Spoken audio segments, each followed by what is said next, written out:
ഇത് 6ാമത്തെ ചാപ്റ്റർ ആണ്. 6ാമത്തെ അല്ലേ? ഫസ്റ്റ് മൊഡ്യൂൾ ഫസ്റ്റ് മൊഡ്യൂൾ നമുക്ക് 2 മൊഡ്യൂൾ അല്ലേ തന്നിട്ടുണ്ട്? അതെ അതെ അതെ.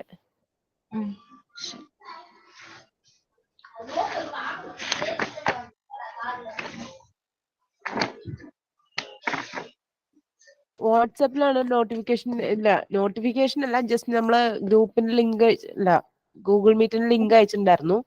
എന്നിട്ട് വരാൻ വേണ്ടി വാട്സാപ്പ് ഗ്രൂപ്പിൽ ഞങ്ങൾ പറഞ്ഞിട്ടുണ്ടായിരുന്നു, 2 WhatsApp ഗ്രൂപ്പിലും.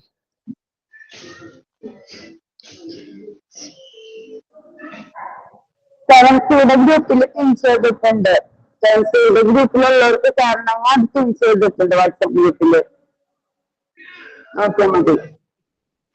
Okay okay.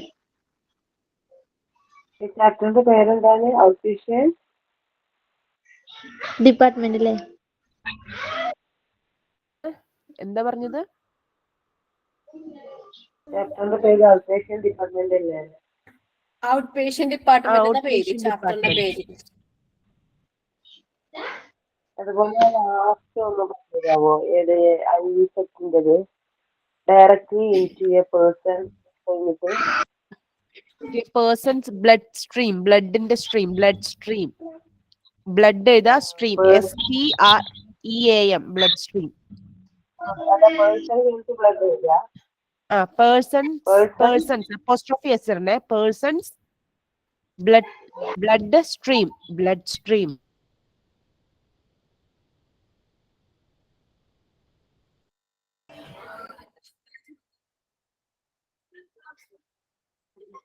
Hello, good afternoon.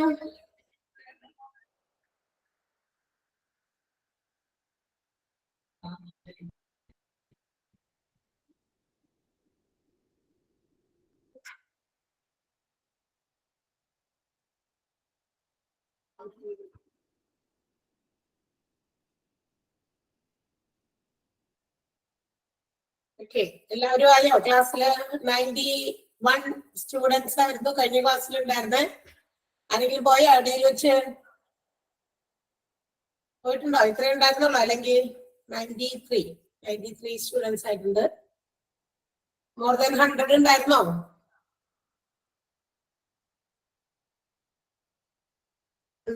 ഉണ്ടെങ്കിൽ പറയൂ.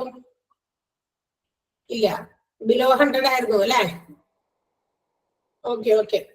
Good afternoon once again. നിങ്ങൾ ഇവിടെ കുറെ നേരമായിട്ട് ഞാനിവിടെ ഇരിക്കുന്നുണ്ട്. 2-3 മിനിറ്റ് ആയിട്ട് ഞാനിവിടെ ക്ലാസ് നോട്ട് പ്രസന്റ് ചെയ്തത് മാറ്റി റെക്കോർഡ് ചെയ്തു. പിന്നൊക്കെ ചെയ്തപ്പോഴും നിങ്ങൾ അവിടെ സംസാരിച്ചുകൊണ്ടിരിക്കുന്നത് കൊണ്ടാണ് ഞാൻ ഓപ്പൺ ആക്കാത്തത്. അപ്പൊ ഞാൻ ഇപ്പൊ നിർത്തുന്നു വിചാരിച്ചിട്ട് നിർത്തുന്നില്ല. അതുകൊണ്ട് ഞാൻ ഇടിച്ചു കയറി. ഓക്കെ,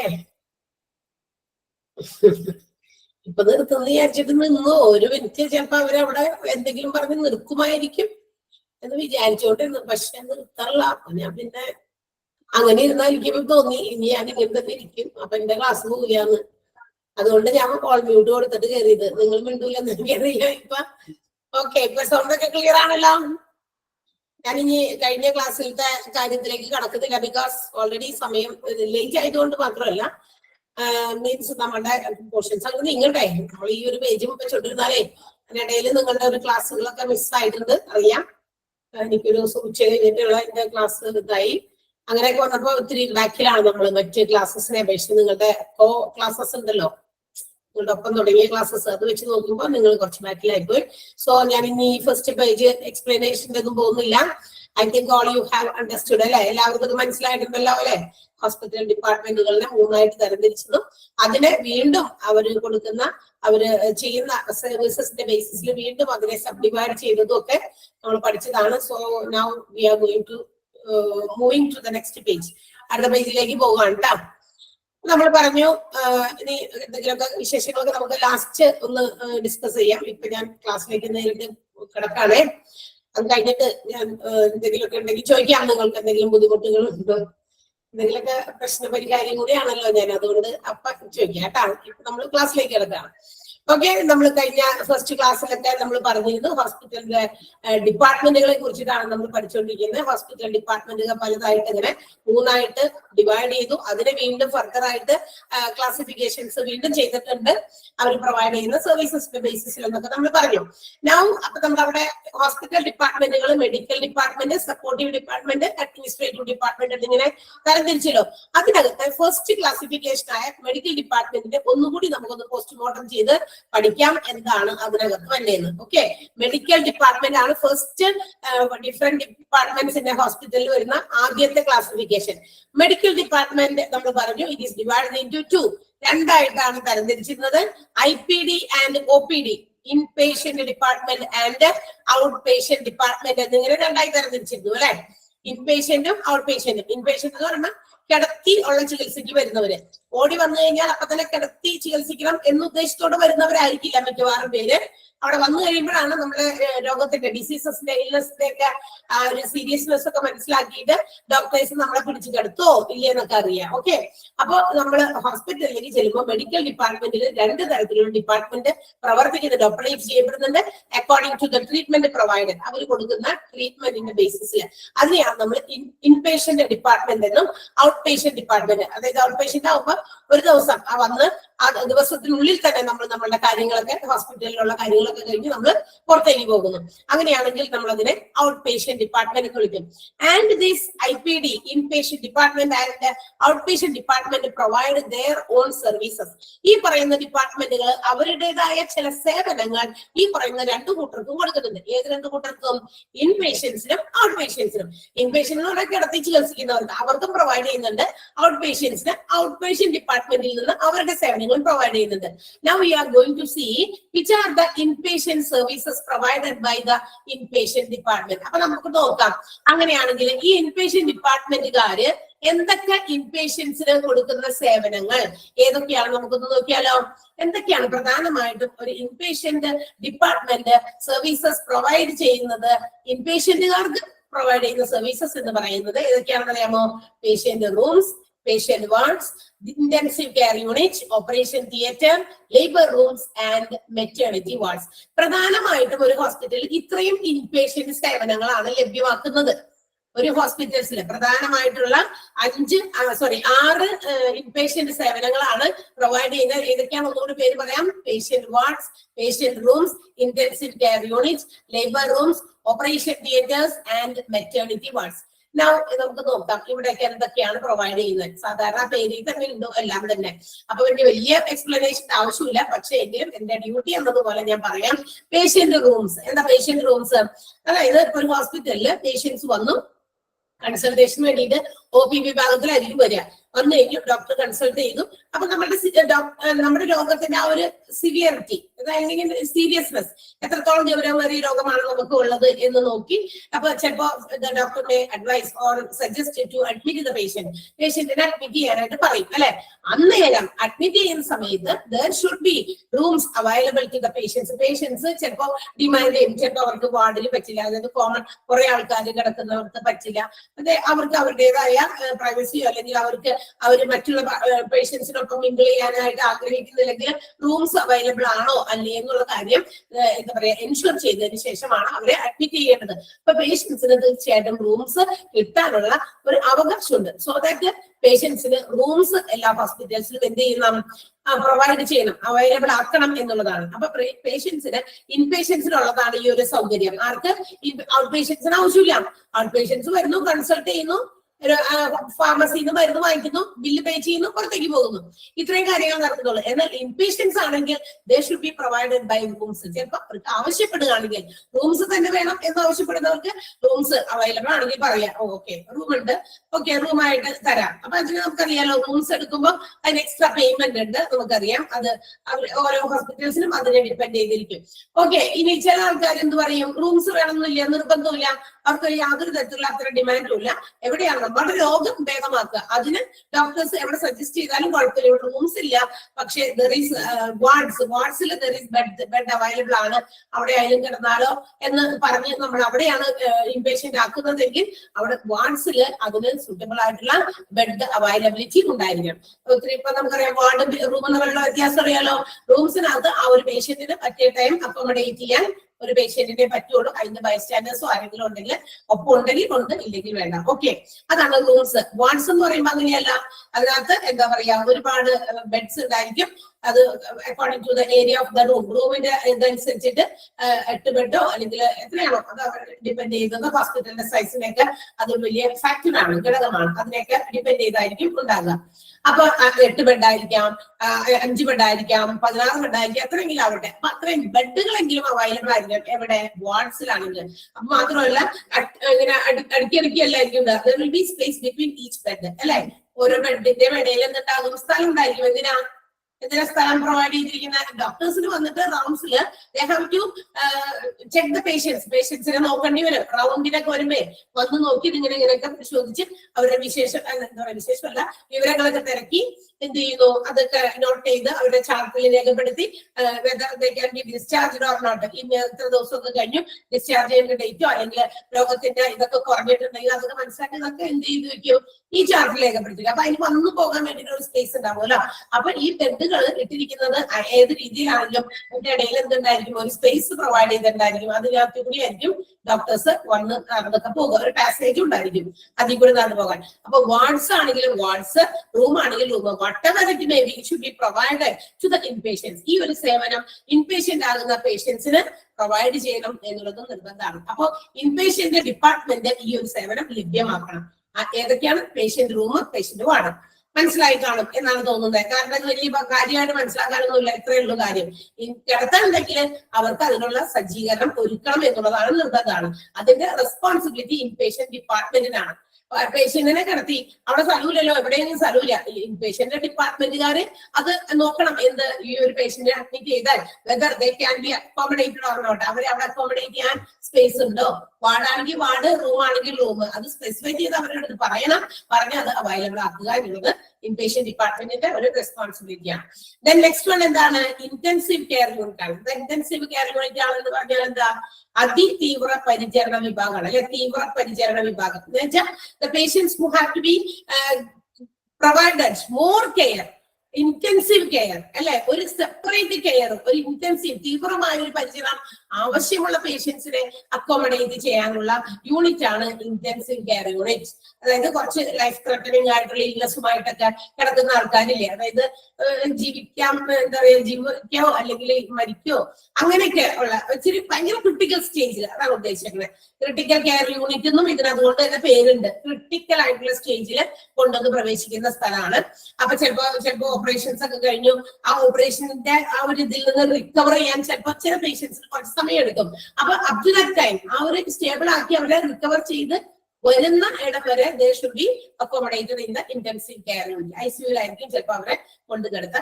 അതല്ലെങ്കിൽ വലിയൊരു ആക്സിഡന്റ് ഒക്കെ കഴിഞ്ഞ് അപ്പൊ കൂടുതൽ പരിചരണം ആവശ്യമുള്ള ഓപ്പറേഷൻസ് ഒക്കെ കഴിഞ്ഞ് അത്തരം ഇന്റൻസീവ് കെയർ യൂണിറ്റിൽ അധികം ബെഡൊന്നും ഉണ്ടാവില്ല, ഒരു എത്രയെങ്കിലും. അതും അതുപോലെ തന്നെ ഡിപ്പെൻഡ് അപ്പോൺ ദ ഹോസ്പിറ്റലിന്റെ സൈസ് ഒക്കെ അനുസരിച്ചിട്ട് എത്ര ബെഡുകൾ ഇന്റൻസീവ് കെയർ യൂണിറ്റിൽ ഉണ്ടോ. അപ്പൊ എന്തായാലും intensive care unit should be available in A hospital. ഒരു ഹോസ്പിറ്റലിലെ ഇൻപേഷ്യൻസിന് പെട്ടെന്ന് ചിലപ്പോൾ രോഗത്തിന്റെ അവസ്ഥ മാറാം, രോഗിയായിട്ട് കിടക്കുന്നവരെ രോഗം മൂർച്ഛിക്കാനൊക്കെ സാധ്യതയുണ്ട്.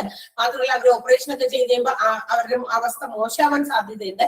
അപ്പൊ അത്തരം സിറ്റുവേഷൻസിലൊക്കെ പേഷ്യൻസിന് കുറച്ച് കൂടുതൽ കെയർ കിട്ടേണ്ടത് അത്യാവശ്യമാണ്, നെസസറിയാണ്. So that they should be shifted to this intensive care unit. അങ്ങനെയാണെങ്കിൽ ഇവരെ എവിടേക്ക് മാറ്റേണ്ടി വരും? ഇന്റൻസീവ് കെയർ യൂണിറ്റിലേക്ക് മാറ്റേണ്ടി വരും. അതും ഇൻ പേഷ്യൻസിന് കിട്ടേണ്ട ഒരു സർവീസ് ആണ്. നെക്സ്റ്റ് വൺ എന്താണ്? Operation theatres. പെട്ടെന്ന് രോഗി കിടക്കുന്ന ഇൻപേഷ്യൻസ് ആയിട്ടുള്ള രോഗികൾ എന്താ പറയാ, പെട്ടെന്ന് ഏതെങ്കിലും രീതിയിൽ അവരുടെ അവസ്ഥ മോശമായി കഴിഞ്ഞാൽ സം ഓപ്പറേഷൻ സർജറീസ് ചിലർക്ക് ചിലപ്പോൾ ഓപ്പറേഷൻസ് സർജറീസ് ആവശ്യം വരും. അപ്പൊ എന്ത് ചെയ്യണം, പെട്ടെന്ന് തന്നെ ഓപ്പറേഷൻ തിയേറ്ററിലേക്ക് മാറ്റി ഓപ്പറേഷന് വേണ്ടിയിട്ടുള്ള കാര്യങ്ങളൊക്കെ ഒരുക്കണം. ഇപ്പൊ ഉദാഹരണം പറഞ്ഞു കഴിഞ്ഞാൽ എന്താ പറയാ, പ്രഗ്നന്റ് ആയിട്ട് വന്നിരിക്കുന്ന ലേഡീസ്, വിമൻ അല്ലെ, ആ സ്ത്രീകൾക്ക് എന്തെങ്കിലും പെട്ടെന്ന് എമർജൻസി, നോർമൽ ആയിട്ടൊന്നും എല്ലാവരും വിചാരിച്ചിരിക്കും, പക്ഷെ ഇൻ കേസ് അത് സാധ്യമാകുന്നില്ല എങ്കിൽ എന്താ പറയാ, എളുപ്പം അവരെന്ത് ചെയ്യണം, shifted to this operation theatres, operation തിയേറ്ററിലേക്ക് മാറ്റണം. ഓപ്പറേറ്റ് ചെയ്ത് രണ്ടു കൂട്ടർക്കും എന്താ പറയാ ഡിഫിക്കൽട്ടീസ് ഒന്നും ഇല്ലാതെ, ബുദ്ധിമുട്ടുകളൊന്നും ഇല്ലാതെ, അവരുടെ ലൈഫിന് ബുദ്ധിമുട്ടൊന്നും ഇല്ലാതെ പെട്ടെന്ന് വേർതിരിക്കാൻ വേണ്ടി, അമ്മയും കുഞ്ഞും വേർതിരിക്കാൻ വേണ്ടിയിട്ടൊക്കെ പെട്ടെന്ന് എന്ത് ചെയ്യേണ്ടി വരും, ഓപ്പറേഷൻ തിയേറ്ററിലേക്ക് മാറ്റണം. അല്ലാതെ ഇവിടെ ഇൻപേഷ്യൻസിനെ കടത്തിക്കൊണ്ട് ഓപ്പറേഷൻ തിയേറ്റർ ഇല്ലാത്തൊരു ഹോസ്പിറ്റലാണെങ്കിൽ അത് അതിന്റെ മറ്റ് പല ഇതിനെയും ബാധിക്കും. കാരണം എന്താ, പെട്ടെന്നായിരിക്കും ചിലപ്പോൾ ഓപ്പറേഷൻസ് വേണ്ടി വരണമെന്ന് ഡോക്ടേഴ്സിന് ഫീൽ ചെയ്യുന്നത്, അല്ലെങ്കിൽ തോന്നുന്നത്. അവരുടെ ആ ഒരു ഇൻവെസ്റ്റിഗേഷനിൽ നിന്നും അല്ലെങ്കിൽ പേഷ്യന്റിനെ കെയർ ചെയ്യുന്നതിൽ നിന്നും മനസ്സിലാക്കുന്നത് പെട്ടെന്നായിരിക്കും ചിലപ്പോൾ ഓപ്പറേഷൻ വേണ്ടത്. ആ നേരത്ത് ഓപ്പറേഷൻ തിയേറ്റർ ഇല്ലാതെ ആയി കഴിഞ്ഞാൽ എന്താ സാധിക്കാം അല്ലെ? അപ്പൊ ഭയങ്കര ബുദ്ധിമുട്ടാണ്. കാരണം അതൊരു ആളുടെ ജീവൻ വെച്ചിട്ടുള്ള കളിയായിരിക്കും. അതുകൊണ്ട് തന്നെ ഒരു operation theatre is also very very necessary in A hospital, അല്ലെങ്കിൽ ഇൻ പേഷ്യന്റ് സർവീസസിൽ അത് വളരെയധികം ഇമ്പോർട്ടന്റ് ആയിട്ടുള്ള ഒരു ഡിപ്പാർട്ട്മെന്റ് ആണ് ഓപ്പറേഷൻ തിയേറ്റർ എന്ന് പറയുന്നത്. ഓക്കെ, അതും ഇൻപേഷ്യന്റിന്റെ സർവീസസിൽ വരുന്നതാണ്. നെക്സ്റ്റ് വൺ എന്താണ്, ലേബർ റൂംസ്. ലേബർ റൂംസ് അറിയാലോ, സ്ത്രീകൾക്ക് ഉണ്ടാകുന്ന ചില പ്രശ്നങ്ങളൊക്കെ ചെക്ക് ചെയ്യാനായിട്ട് വേണ്ടി മാത്രം അവർക്ക്, കൂടുതലും പ്രഗ്നൻസി ടൈമിലാണ് അവർക്ക് ചില പരിശോധനകളൊക്കെ ഇടയ്ക്കിടയ്ക്കൊക്കെ ആവശ്യം വരും, സ്കാനിങ് ആവശ്യം വരും, പരിശോധനകൾ ആവശ്യം വരും. സോ ദാറ്റ് പർട്ടിക്കുലർ പർപ്പസ്, അതിനുവേണ്ടി മാത്രം ഉള്ള റൂമുകളാണ് ലേബർ റൂം എന്ന് പറയുന്നത്. അതും ഒരു ഹോസ്പിറ്റലിലെ ഇൻപേഷ്യൻസിന് പ്രൊവൈഡ് ചെയ്യുന്ന മറ്റൊരു സേവനമാണ് ലേബർ റൂം. എന്ന് കേൾക്കാത്തവരൊന്നും ആരും ഉണ്ടാവില്ല. അതുകൊണ്ട് തന്നെ അണ്ടർസ്റ്റാൻഡ് അല്ലെ, എല്ലാവർക്കും പറഞ്ഞപ്പോ കേട്ടപ്പോ മനസ്സിലായിട്ടുണ്ടാകും. പലപ്പോഴും നമ്മളും ഈ ഒരു ലേബർ റൂമിൽ കൂടി കടന്നു പോയിരിക്കുന്നവരായിരിക്കും മിക്കവാറും. മോസ്റ്റ് ഓഫ് ദ സ്റ്റുഡൻസ് ഇവിടെ ജോയിൻ ചെയ്തിരിക്കുന്നത് ഐ തിങ്ക് എല്ലാവർക്കും ലേഡീസ് തന്നെയാണ്. അപ്പൊ നമുക്ക് എല്ലാവർക്കും വൺസ് എങ്കിലും നമുക്ക് ഇതുപോലുള്ള അനുഭവങ്ങളും ഉണ്ടായിട്ടുണ്ടാകും.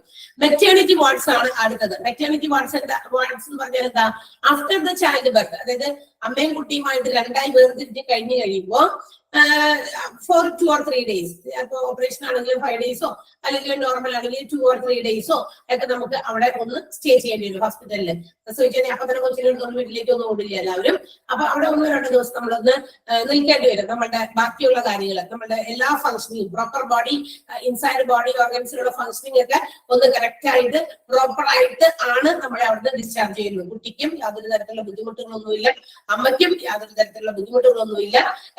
എന്താ പറയാ, മോഷൻ പോകുന്നതും യൂറിൻ പോകുന്നതും ഒക്കെ നോർമലായി. ചിലപ്പോഴൊക്കെ പല കാര്യങ്ങൾ സംഭവിക്കാം.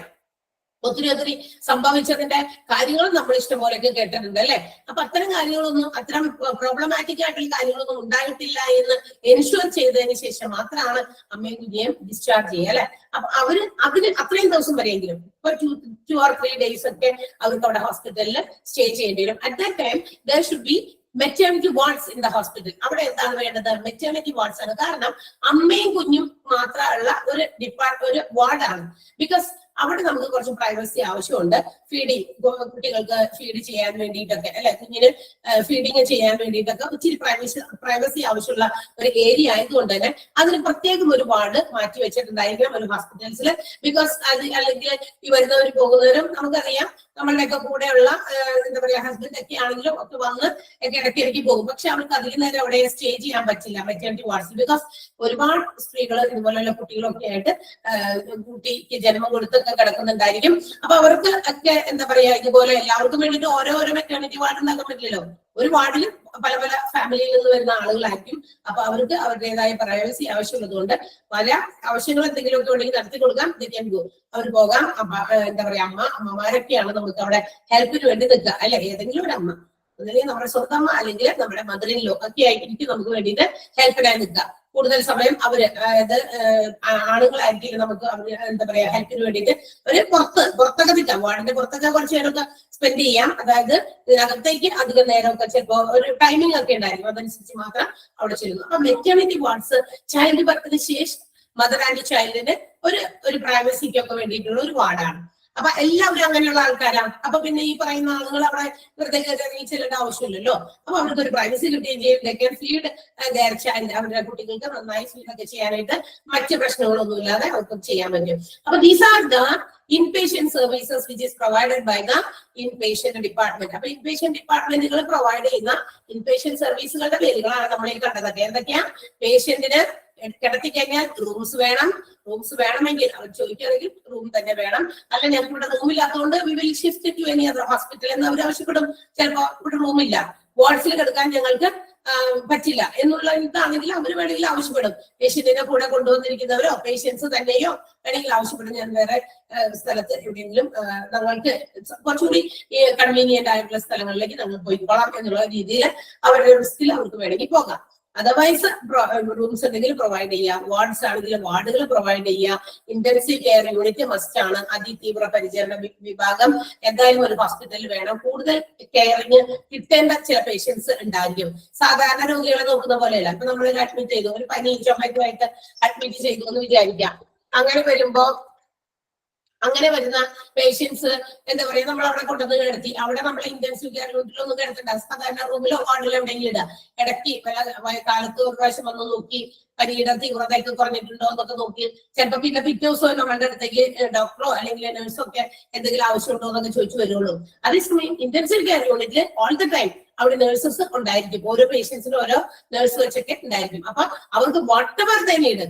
അവിടെ ചിലപ്പോൾ ഇത്തിരി വെള്ളം കൊടുക്കേണ്ടി വരും. മറ്റാരും പുറത്തുനിന്നുള്ളവർ നമ്മളവിടെ ചെന്ന് അവരെ കൂടെ കൂട്ടിയിരിക്കുന്നില്ല. അപ്പൊ അവരാണ് ഇതൊക്കെ പ്രൊവൈഡ് ചെയ്യേണ്ടത്. ചിലപ്പോൾ തിരിച്ചു കിടത്തുക, നേരെ കിടത്തുക, അവർക്ക് ഫുഡ് ലിക്വിഡ് ഫോമിലുള്ള ഫുഡൊക്കെ അറേഞ്ച് ചെയ്തിട്ട് അത് കൊണ്ടുവന്ന് കൊടുക്കുക. അത് നമ്മൾ പുറത്തെത്തുന്നവരോടും ഒരു സാന്നിധ്യം കൂടി പറയും അല്ലെ, ഇന്ന പേഷ്യന്റിന്റെ അവിടെ കുറച്ച് മിൽക്ക് വേണം, അല്ലെങ്കിൽ കഞ്ഞി ആയിട്ട് വേണം, അല്ലെങ്കിൽ ലിക്വിഡ് ആ ഫോമിലുള്ള എന്തെങ്കിലും ജ്യൂസ് വേണം എന്നൊക്കെ നമ്മളോട് ആ ഇച്ചിരിയുള്ള ഒരു റെക്ടാങ്കിൾ ഷേപ്പിൽ ഒരു വിൻഡോ ഉണ്ടായിരിക്കും, അതിൽ കൂടി പറയും അല്ലെ. ചിലപ്പോ അതിൽ ഇച്ചിരി പകുതി തുറന്നിട്ട്, പകുതിയല്ല ഒരു കാൽഭാഗം തുറന്നിട്ട് അതിൽ കൂടിയും പറയും. വട്ടവർ ഇറ്റ് മേ ബി ഏതൊക്കെയായാലും. പക്ഷെ നമ്മളായിരിക്കില്ല അവർക്ക് പരിചരണം കൊടുക്കുന്നത് ഈ നഴ്സസ് ആയിരിക്കും. അപ്പൊ ഇന്റൻസീവ് കെയർ യൂണിറ്റ് വേണം, ഓപ്പറേഷൻ തിയേറ്റേഴ്സ് വേണം, ലേബർ റൂം, മെറ്റേണിറ്റി വാർഡ്സ്, ഇതൊക്കെ ഒരു മെഡിക്കൽ ഡിപ്പാർട്ട്മെന്റിനകത്തെ ഇൻപേഷ്യന്റ് ഡിപ്പാർട്ട്മെന്റുകാര് ഇൻപേഷ്യൻസിന് പ്രൊവൈഡ് ചെയ്യേണ്ട സർവീസസിൽ പെട്ടതാണ്. ക്ലിയർ ആയോ? മനസ്സിലായോ? ഓക്കെ ആണല്ലോ. ഞാൻ അടുത്തതിലേക്ക് പോവുകയാണ്. നമ്മൾ കുറച്ച് ബാക്കിലാണ് മറ്റുള്ളവരെ കമ്പയർ ചെയ്ത് നോക്കുമ്പോ. രണ്ട് ക്ലാസ്, ഒരു ക്ലാസ് അടുപ്പിച്ച് നിങ്ങളുടെ തന്നെ കോ ആയിട്ടുള്ള ബാച്ച് അത് പോയി. അതായത് കണ്ടിന്യൂസ് 2 hours എനിക്ക് കിട്ടി ഒരു ടീച്ചർ ലീവ് ആയിപ്പോ. അപ്പൊ അങ്ങനെയാണ് നമ്മൾ 2 hour ബാക്കിൽ പോയി അവരുടെ. നിങ്ങളുടെ ആ ഒരു എന്താ വൈകുന്നേര സമയം ഞാൻ 2 hour രാവിലെ എടുത്താണല്ലോ എന്ന് വിചാരിച്ച് വേറൊരു ടീച്ചർക്ക് കൈമാറിയിരുന്നു ആ ഒരു പീരീഡ്. അപ്പൊ അതുകൊണ്ടാണ് കേട്ടോ. ഓക്കെ. സോ അപ്പൊ നമ്മൾ മെഡിക്കൽ ഡിപ്പാർട്ട്മെന്റ് പ്രൊവൈഡ് ചെയ്യുന്ന ഇൻപേഷ്യന്റ് സർവീസസ് നമ്മൾ ഓൾറെഡി കണ്ടു കഴിഞ്ഞു. ഇനി നമുക്ക് ഔട്ട് പേഷ്യന്റ് ഡിപ്പാർട്ട്മെന്റുകൾ പ്രൊവൈഡ് ചെയ്യുന്ന ഔട്ട് പേഷ്യന്റ് സർവീസസ് ഏതൊക്കെയാണെന്ന് നോക്കാം. അതായത് ഹോസ്പിറ്റൽസിൽ ഔട്ട് പേഷ്യൻസിനും എന്തുണ്ട്, അവർക്കും കുറെ സേവനങ്ങൾ ലഭ്യമാകണം. അവർക്ക് വേണ്ടിയിട്ടുള്ള പ്രത്യേകം services which is provided by the out patient department is as follows. നമുക്ക് നോക്കാം ഏതൊക്കെയാണെന്ന്. They are casualty, cardiology, dermatology, ear, nose, throat, that is ENT, geriatrics, gastroenterology, general surgery, hematology, obstetrics, pediatrics, neurology, oncology and ophthalmology. ഇതിൽ പെടാത്ത കുറച്ച് വേറെ നമുക്ക് additional താഴേക്ക് വരുമ്പോ ഉണ്ട്. എല്ലാ ഡിപ്പാർട്ട്മെന്റും ഇതിനകത്ത് പെട്ടത്തില്ല. എത്രയൊക്കെ എന്തൊക്കെ ഓർഗൻ നമ്മുടെ ശരീരത്തിലുണ്ടോ അതിനൊക്കെ സ്പെഷ്യലൈസ് ചെയ്യുന്ന ഡിപ്പാർട്ട്മെന്റുകളും ഉണ്ടെന്നുള്ളതാണ് പ്രത്യേകത. നമ്മുടെ ശരീരത്തിലെ എന്തൊക്കെ അവയവങ്ങൾ ഇൻസൈഡിലും ഔട്ട്സൈഡിലും ഉണ്ടോ ഈ ഓരോ പ്രത്യേക അവയവങ്ങളും ഓർഗൻസിനെയും കുറിച്ച് പഠിക്കുന്ന മെഡിക്കൽ ശാഖകൾ ഇന്നുണ്ട്. അതായത് ന്യൂലി ടെക്നോളജി ഒക്കെ വലുതായി വരുമ്പോ അല്ലെങ്കിൽ ഡെവലപ്പ് ചെയ്ത് വരുമ്പോ പുതിയ പുതിയ ടെക്നോളജികൾ വികസിപ്പിച്ചെടുത്ത് ആളുകൾ പുതിയ പുതിയ മേഖലകളിലേക്ക് എല്ലാവരും കൂടി എന്തെങ്കിലും ഒരു കാര്യത്തിൽ കോൺസെൻട്രേറ്റ് ചെയ്യുന്നതിന് പകരം ഇപ്പൊ നമ്മൾ പറയില്ലേ പഠിക്കുമ്പോ ഇന്ന കോഴ്സ് എടുത്ത് പോകും, എല്ലാം കൂടി എന്താ പറയാ സയൻസ് എടുക്കുന്നു. സയൻസ് എടുത്തിട്ട് കുറെയൊക്കെ എന്ത് ചെയ്യുന്നു, +2 കഴിയുമ്പോ ബിടെക്കിന് പോകുന്നു. ചില സിനിമയിലൊക്കെ നമ്മൾ പറയും മണലിട്ട താഴേക്ക് വീഴാത്തത്രയും എന്താ പറയാ ബിടെക്കുകാരാണ് താഴെ ഇരിക്കുന്നത് എന്ന് പറയും. അങ്ങനെയൊക്കെ പറയും അല്ലെ. അപ്പൊ എല്ലാവരും ഒരു രീതിയിൽ പണ്ടൊക്കെ അങ്ങനെയാണ് എന്ന് വെച്ചാൽ നമുക്ക് അന്ന് അതേ മാർഗമുള്ളൂ. Because nobody is there to നമുക്കൊരു പാത്വേ ഉണ്ടാക്കി തരാൻ അന്ന് ആരും ഉണ്ടായിരുന്നില്ല. ബിക്കോസ് നമ്മുടെ പാരന്റ്സ് അത്രയും എന്താ പറയാ ലിറ്ററേറ്റ് ആയിട്ടുള്ള ആളുകളായിരുന്നില്ലായിരിക്കാം. അതുകൊണ്ടാണ് അവർക്ക് ഇതിനെ കുറിച്ചുള്ള ബോധവും ഞാനൊക്കെ ഉണ്ടായിരുന്നില്ല. ഏതൊക്കെ ഉണ്ട്, എന്തൊക്കെ കോഴ്സ് എടുത്ത് കുട്ടികൾ പഠിക്കണം എന്നൊക്കെയുള്ള അറിവ്, അതിനുള്ള ജ്ഞാനം അവർക്കുണ്ടായിരുന്നില്ല. പറഞ്ഞിട്ട് കാര്യമില്ല. അന്നത്തെ സാഹചര്യങ്ങളും അന്നത്തെ മീഡിയാസും ഇന്നത്തെ പോലെയല്ല. ഇന്ന് ഒരുപാട് മീഡിയ ഉണ്ട് നമുക്ക് അതിനു വേണ്ടി തെരഞ്ഞെടുക്കാൻ. അതുകൊണ്ട് തന്നെ നമ്മളുടെ കുട്ടികളോടൊക്കെ ഒന്ന് പറഞ്ഞു നോക്കി, അത് ഇന്നത് കഴിഞ്ഞ് കഴിഞ്ഞാൽ നീ അത് പഠിച്ചോളണം കേട്ടോ എന്ന് പറഞ്ഞു കഴിഞ്ഞാൽ അമ്മ പഠിച്ചാൽ മതി, അല്ലെങ്കിൽ അപ്പം പഠിച്ചാൽ മതി, ഞങ്ങൾക്ക് അറിയാം എന്ത് പഠിക്കണമെന്ന് എന്ന് അവർ ഇങ്ങോട്ട് പറയും. രക്ഷയില്ല. അവരുടെ അടുത്തൊക്കെ പിടിച്ചേക്കണമെങ്കിൽ നമ്മള് എന്താ പറയാ, അവര് ചില കാര്യങ്ങൾ പറയും. അവർക്കറിയാം, അവർക്ക് they have different ways, opportunities ഉണ്ട്. ഒരുപാട് വേസ് ഓഫ് റെക്കഗ്നൈസിങ് തിങ്സ്. ആ കാര്യങ്ങളൊക്കെ മനസ്സിലാക്കാനുള്ള ഒരുപാട് മീഡിയാസ് അവർക്ക് ഇന്ന് കഴിഞ്ഞിട്ടുണ്ട്. നമ്മളൊന്നും അല്ല, നമ്മളൊക്കെ വെറുതെ ഒരു എന്താ പറയാ ഒരു നാച്ചുറൽ പേഴ്സൺ എന്നുള്ള രീതിയിൽ മാത്രമേ ഉള്ളൂ. ശരിക്കുള്ള അവരുടെ അപ്പനമ്മയ്ക്ക് ആരൊക്കെ ചോദിച്ചു കഴിഞ്ഞാൽ ചിലപ്പോൾ ഗൂഗിളിലൊക്കെ അവർ പറയും. കാരണം അവർക്ക് എന്തിനും സൊല്യൂഷൻസ് അവരാണ് കൊടുക്കുന്നത്. അതുകൊണ്ട് ഗൂഗിളിൽ സെർച്ച് ചെയ്താൽ അവർക്ക് എന്തും കിട്ടും. അപ്പൊ നമ്മളൊക്കെ വെറുതെ നോക്കുകുത്തികളെ അപ്പനമ്മയൊക്കെ ആയിട്ട് നിൽക്കുമ്പോ അവർക്ക് they can understand everything from their fingertip. അവരുടെ ഫിംഗർ ടിപ്പിൽ നിന്ന് കാര്യങ്ങളൊക്കെ അവർക്ക് മനസ്സിലാക്കാനുള്ള സാധ്യതകളുണ്ട്. പണ്ടൊക്കെ അങ്ങനെയായിരുന്നു. നമുക്ക് ഇതിനൊന്നുള്ള സാധ്യതകളില്ല. ഇന്നത് കഴിഞ്ഞാൽ എന്തിലേക്ക് പോകണം, അവൻ അങ്ങനെ പോകണം, അതുകൊണ്ട് ഞാൻ അങ്ങനെ പോകാം, അവൾ അങ്ങനെ പോകുന്നു, ഞാനും അങ്ങനെ പോകാം. അവര് ഏതെങ്കിലും ആളുകളെ പിന്തുടരുന്ന ഒരു കാഴ്ചയായിരുന്നു നമുക്ക് ഒരു കുറച്ച് ജനറേഷൻ മുമ്പിലേക്ക് നോക്കിക്കഴിഞ്ഞാൽ മനസ്സിലാക്കാം. ഓക്കെ. എന്നാൽ ഇന്ന് അങ്ങനെയല്ല. ഇന്ന് ഡിഫറെന്റ് യുണിക് ആയിട്ട് ചിന്തിക്കുന്ന ആളുകളാണുള്ളത്. ശരിക്കും പറഞ്ഞാൽ യുണിക് ആയിട്ട് ചിന്തിക്കണം. അവനത് ചെയ്യല്ലേ, പക്ഷെ എനിക്ക് അതിൽ താല്പര്യമില്ല. അച്ഛനമ്മമാര് ചിലപ്പോൾ നിർബന്ധിക്കും നമ്മൾക്ക്, അവരതെടുക്കുന്നു ഇവരിതെടുക്കുന്നു, നീ അതെടുത്തില്ലെങ്കിൽ എന്തായിരിക്കും, ഈ ലോകത്തിൽ എന്ത് സംഭവിക്കും എന്നൊക്കെ. പക്ഷെ ഡിഫറെന്റ് ആയിട്ട് നമ്മൾ ചിന്തിക്കണം അല്ലെ. അവർ ഡിഫറെന്റ് ആയിട്ടുള്ള ഒരു മേഖല തെരഞ്ഞെടുക്കുമ്പോൾ അത് നല്ലതാണോ, അതിന്റെ ഓപ്പർച്യൂണിറ്റീസ് അവർക്ക് അറിഞ്ഞതുകൊണ്ടായിരിക്കും അല്ലെ. അവര് ഈ ഓപ്പർച്യൂണിറ്റീസ് എന്ന് പറയുമ്പോൾ ഇന്നത്തെ കുട്ടികൾ ഏറ്റവും കൂടുതൽ അവര് സാലറി കൂടുതൽ കിട്ടാൻ സാധ്യതയുള്ളത് അറ്റ് ഈസി പോസിബിൾ വേയിൽ പെട്ടെന്ന് ജോലി കിട്ടാൻ സാധ്യത, ഇതൊക്കെയാണ് ഇന്ന് നോക്കുക. പണ്ടെന്ന് പറഞ്ഞു കഴിഞ്ഞാൽ ഈ കുറെ പറയുന്ന ഡിഗ്രികളൊക്കെ നമ്മൾ സമ്പാദിച്ചു കൂട്ടുന്നു, അടുക്കടുക്കായിട്ട് ഇങ്ങനെ കൊണ്ടുവന്ന് ഫയലുകളിൽ സൂക്ഷിക്കുന്നു.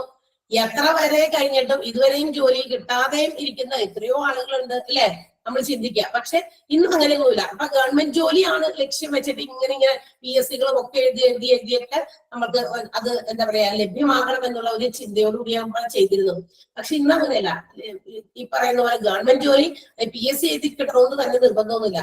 നമുക്ക് കിട്ടുന്ന ജോലി കൂടുതൽ സാലറി ഉള്ളതാണോ അങ്ങനെയുള്ള കോഴ്സസ് തിരഞ്ഞെടുക്കുക. അതിന്റെ ഭാഗമായിട്ടാണല്ലോ നിങ്ങളും ഇങ്ങനെ ഒരു കോഴ്സ് തിരഞ്ഞെടുത്തത് അല്ലെ. ഹോസ്പിറ്റൽ അഡ്മിനിസ്ട്രേഷനിൽ ഏറ്റവും കൂടുതൽ സ്കോപ്പ് എബ്രോഡിലായാലും ഏറ്റവും കൂടുതൽ സ്കോപ്പ് ഉള്ള ഒരു മേഖലയാണ് ഹോസ്പിറ്റൽ അഡ്മിനിസ്ട്രേഷൻ എന്ന് പറയുന്നത്. ഒരുപാട് പേര് ഇത് എടുക്കാൻ വേണ്ടി ഇതിന്റെ PGയും ഒക്കെ എടുക്കാൻ വേണ്ടിയിട്ട് ഒത്തിരി ആളുകൾ ഇന്നുണ്ട്. അപ്പൊ ഇതുപോലെ തന്നെ അപ്പൊ നമ്മുടെ ശരീരത്തില് എന്തൊക്കെ ഓർഗൻസ് ഉണ്ടോ അതിൽ സ്പെഷ്യലൈസ് ചെയ്ത് പഠിക്കുന്ന ഓരോ ഡിപ്പാർട്ട്മെന്റുകൾ തന്നെ വന്നു കഴിഞ്ഞു. അത് നമുക്ക് ഇവിടെ താഴെ ഇതിന്റെ എക്സ്പ്ലനേഷൻസ് കാണുമ്പോൾ നമുക്ക് മനസ്സിലാക്കും ഇതിനൊക്കെ സ്പെഷ്യലൈസ് ചെയ്ത ഡോക്ടേഴ്സ് ഉണ്ടോ, അല്ലെങ്കിൽ ഇതിന് സ്പെഷ്യൽ ആയിട്ട് എന്താ പറയുക ട്രീറ്റ്മെന്റ് പ്രൊവൈഡ് ചെയ്യുന്ന ഡിപ്പാർട്ട്മെന്റ് ഉണ്ടോ എന്ന് നമുക്ക് തോന്നിപ്പോകും. ആ രീതിയിലാണ് ഇവിടെ ഡിപ്പാർട്ട്മെന്റ് ക്ലാസിഫൈ ചെയ്തിരിക്കുന്നത്. അപ്പൊ ഈ കൊടുത്തിരിക്കുന്ന 13 ബോക്സിലുണ്ട്. അതുകൂടാതെയും എക്സ്ട്രാ ഡിപ്പാർട്ട്മെന്റുകൾ നമുക്ക് താഴെ കാണാൻ സാധിക്കും. നിങ്ങൾ വിചാരിക്കായിരുന്നു അയ്യോ ഇനിയുണ്ടല്ലോ ഇതിനകത്ത് കാണാത്ത ഡിപ്പാർട്ട്മെന്റ്, ഈ ബോക്സിൽ അതില്ലല്ലോ എന്ന് നിങ്ങൾ പറയണ്ട. അതിന് മുമ്പ് അഡ്വാൻസ് ആയിട്ട് ഞാൻ അങ്ങനെ ഒരു മുഴ മുമ്പേ എഴുതിയെന്ന് മാത്രം.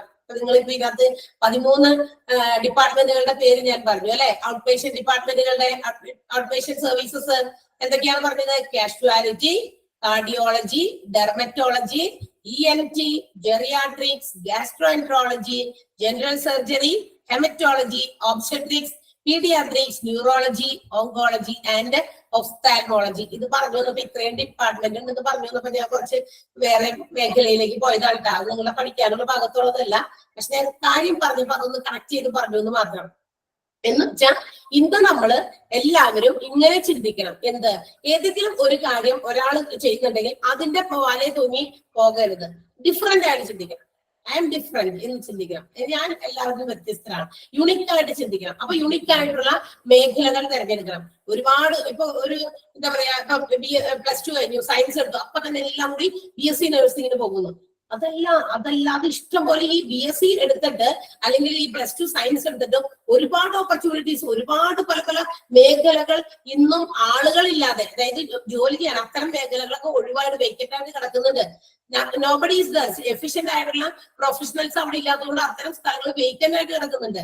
അതിന്റെ സാധ്യതകളെ കുറിച്ച് അറിയാത്തവര് എല്ലാം കൂടി BSc നഴ്സിംഗിലേക്ക് പോകും. അല്ലെങ്കിൽ കുറെ പേര് MBBS എല്ലാവരും എൻട്രൻസ് എഴുതി MBBS എടുക്കാൻ പോകുന്നു.